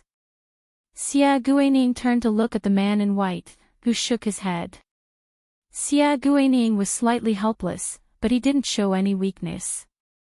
Water without a source, no matter how much there is, it can't withstand squandering. Let me give you a word of advice. Your Highness's stance should be used to deal with Tuoba Bodhisattva. The people around Su Fengnian gradually dissipated. He stood up with a smile and asked, "Then let's stop here." Xie Guining sat still and said with a cold expression, "Forgive me for not seeing you out." From beginning to end, Chen Jibao didn't say a word. Outside the door, Su Fengnian was about to pass by Xie Guining, who had an inquisitive look on her face. He stopped and smiled. "Aunt Xie, do you never want to come to Beiliang again?" "That's right. There's little water here, and there's a lot of wind and sand. It's bad for the skin. You weren't on the Rouge rankings in the first place. If another young woman stole the title of the #1 beauty in Shu, I'll feel guilty." Xie Guining sneered. "The great king of Beiliang is fussing with a woman like me. How magnanimous of you." Su Fengnian smiled warmly and said, "It's my fault. Finally, to tell you the truth, Aunt Xie's tea brewing skills are truly unique in the world. It's such a big technical job that I can't reward you." Xie Guining wasn't sure if this bastard was speaking from the bottom of his heart or if there was a knife hidden in his smile. However, deep in her heart, there was still a trace of self-satisfaction that she didn't want to admit. The 5 of them mounted their horses and left. Tan Tai Ping looked calmly at the pale Su Fengnian and glanced at Huyan Dogwan. She frowned and said, "Why do you have to show off your courage? Xia Guining is much stronger than me in terms of combat ability and realm. If we really fight, your technique is more of a competition of realms. It's the strongest technique that Xia Guining can't be more familiar with." Su Fengnian waved his hand and interrupted Tan Tai Ping's words. He smiled and said, "I'll just treat it as a warm-up so that I won't be flustered the next time I face Tuoba Bodhisattva. Although I didn't fight with Xia Guining, it's not like I didn't gain anything. The visualization that was originally leaking on all sides has been mended a lot." After Su Fengnian finished speaking, he turned to look at Su Yanbing and said with a bitter smile, "Uncle Su, I'm afraid I'll have to trouble you to take a detour and tell Deputy General Han." "Yes, tell him that he doesn't need to blame himself." Su Yanbing was puzzled but he didn't ask much. His fellow disciple Han Laozhan was now the Deputy General of Lingzhou. In name, he was guarding the southernmost gate of Beiliang. In reality, everyone knew that Han Laoshan's most important duty was to keep an eye on the movements of Western Shu. This was to prevent the Shu army from adding insult to injury when the battle at Liangmang was in full swing. The 5 of them had already parted ways before they left the city. They went in 3 different directions. Su Fengnian and Tan Tai Ping went north to enter Liangzhou. Su Yanbing went south to pass on a message to Han Laozhan. Huyan Dogwan and Taimu Dai could roam around Lingzhou. The 2 of them didn't have much to do with Beiliang. Su Fengnian didn't have the face to order them around. After Su Fengnian and Tan Tai Ping rode out of the city, he lamented, "Let's not talk about combat power. Just talking about the level of state, Tuoba Bodhisattva was the 2nd most powerful person in the world." Actually, there was an obvious gap between him and Wang Xinji. Tan Tai Ping nodded and said, "Speaking of this, although Huyan Dogwan has lost to Tuoba Bodhisattva, the former state is still higher than the latter. This is related to talent and fate. With Wang Xinji's death, the gap between the 14 people of Wushu isn't as big as it used to be. Both the state and combat power are the same. Of course, Tuoba Bodhisattva is the number 1 in terms of killing. It's the sneaky Xia Guining who has been working for others for many years. His state is the highest. You and Huyan Dogwan are close behind for the time being." Speaking of this, Tan Tai Ping paused for a moment. It was as if she was hesitating whether she should reveal the secret. Su Fengnian smiled and said, "Are you trying to say that Chao Chongqing will be a flash in the pan and Chen Jibao will also surpass him later?" Tan Tai Ping did not know why, but as she stared at this young man whose hair had turned black again, she felt that he was more and more distant from the past. Su Fengnian's lips curled up. He did not hold the reins and habitually kept his hands in his sleeves. He looked into the distance. "Don't look at me with such a pitiful gaze. That Xia Guining has been looking at me for a long time." Tan Tai Ping blurted out, "If you really find it annoying, then beat up Xia Guining first." Su Fengnian did not know whether to laugh or cry. A woman was a woman. She was like a fairy. She could also be rude and unreasonable. Tan Tai Ping laughed. She should have realized that she was being unreasonable. Su Fengnian galloped more than 30 miles outside the city. He dismounted and fed the war horse. During this pause on the way back to Liangzhou, Tan Tai Ping asked, "Why did you let Su Yanbing tell Han Laozhan not to blame himself? Did the Lingzhou army make a mistake?" With a complicated expression, Su Fengnian said, "I only had this guess after seeing him and Xia Guining. If I'm not wrong, the 10,000 soldiers on the surface of Shu have not left Shu, but secretly, I'm afraid there are more than 10,000 people who have already left Western Shu." This step was probably something that Chen Jibao had thought about before he entered Shu.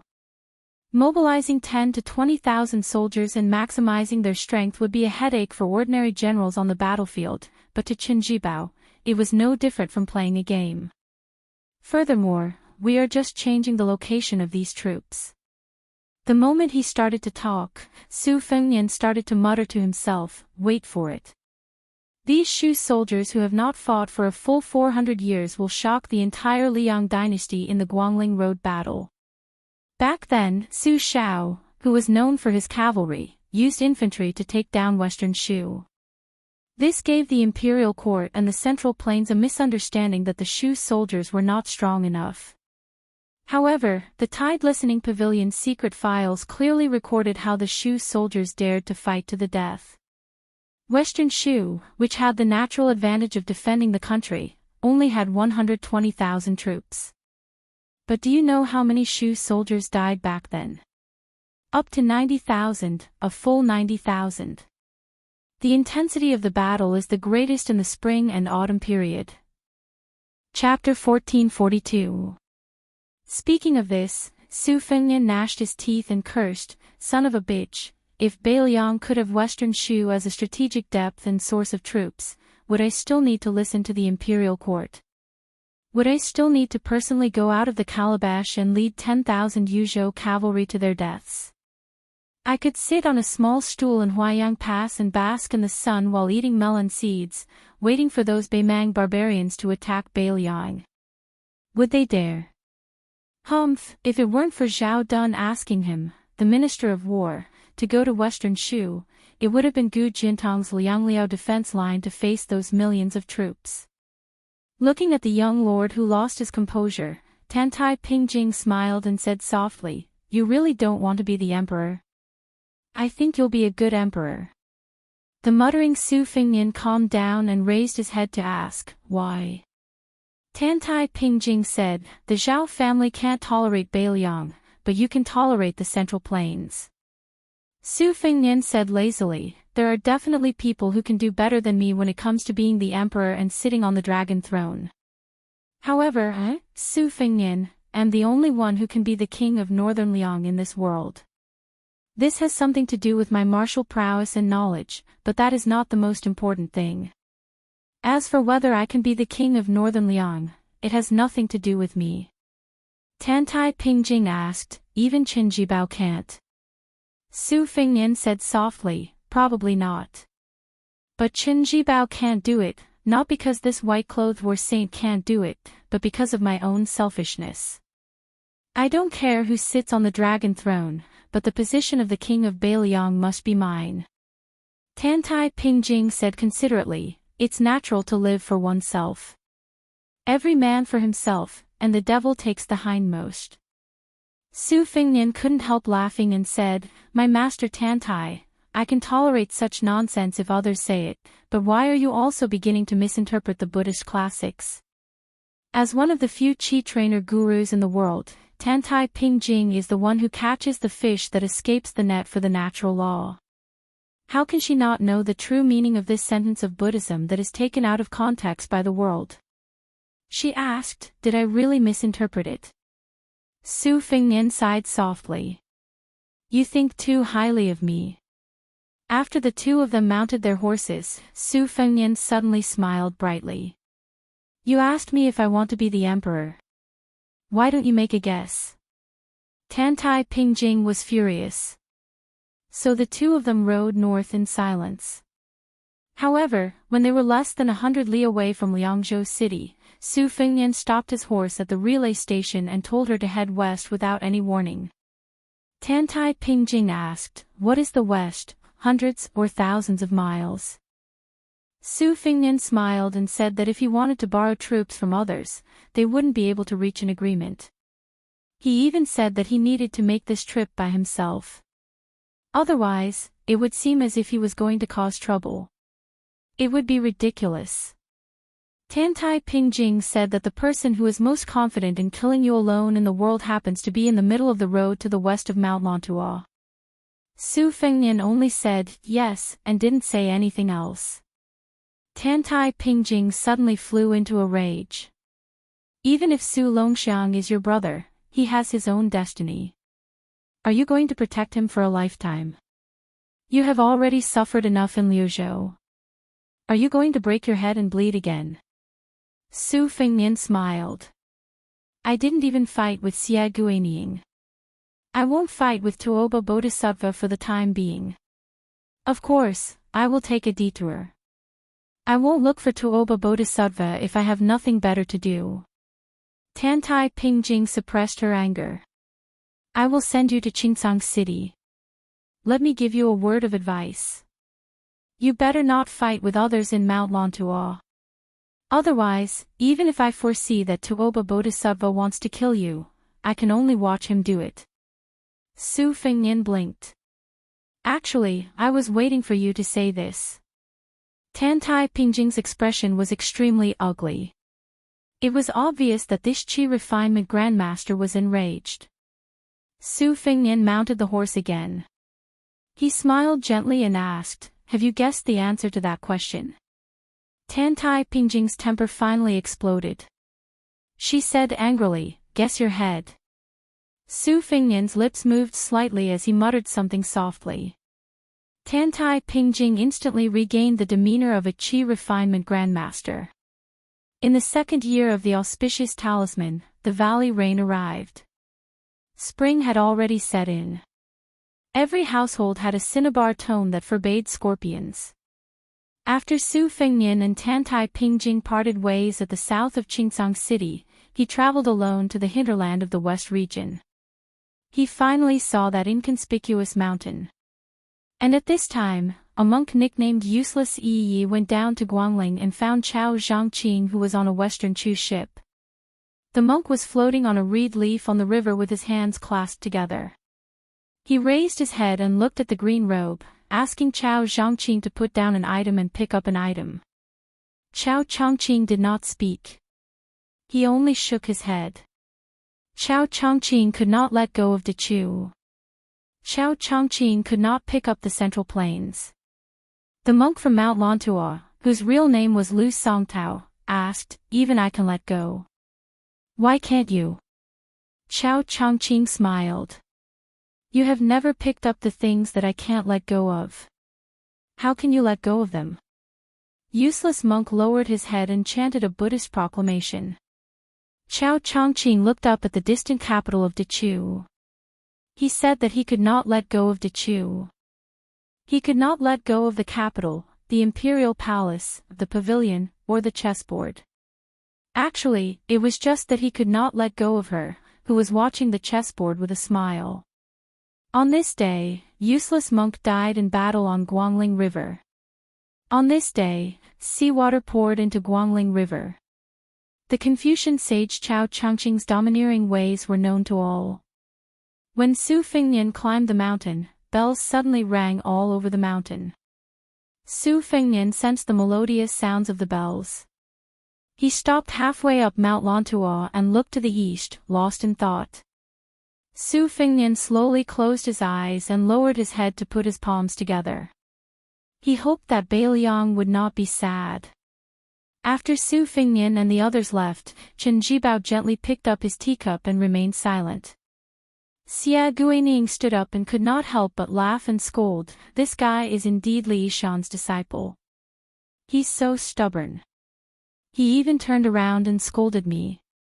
However, I don't know if he listened.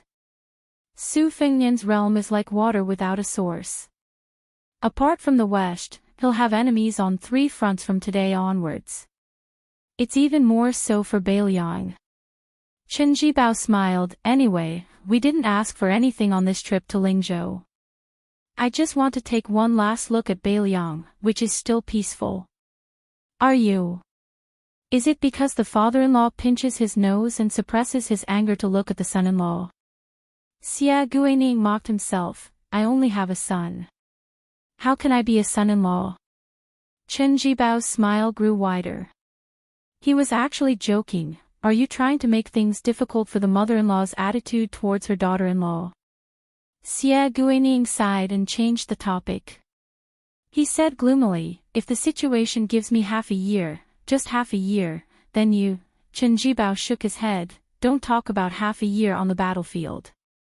An hour or even a quarter of an hour can decide the outcome of a battle. Xia Guining sat back down on his stool and asked curiously, "You really don't have anything you want to tell Su Fingyan?" Chen Jibao said indifferently, "Something I want to tell him. Yes, I just don't want to say it." Xia Guining could understand why this white-clothed man's words seemed to contradict themselves. Xia Guining rested his elbows on the table and leaned his body, appearing more leisurely and comfortable. That fellow's words hit the nail on the head. The world's affairs are the most difficult to go according to one's wishes. For example, if Su Fingyan was an embroidered pillow like before and Beiliang followed your surname, Chen, he wouldn't have so much trouble if he had obediently become a puppet vassal king. If Su Fingyan was not only the world's #1 martial artist, but also possessed Chen Jibao's military strategy and was the world's #1 commander, then I would have gone straight to Mount Qingliang instead of Shu. Chen Jibao and Beiliang's Su family seemed to have tied a dead knot. As Su Fingyan's achievements increased, it became harder to resolve.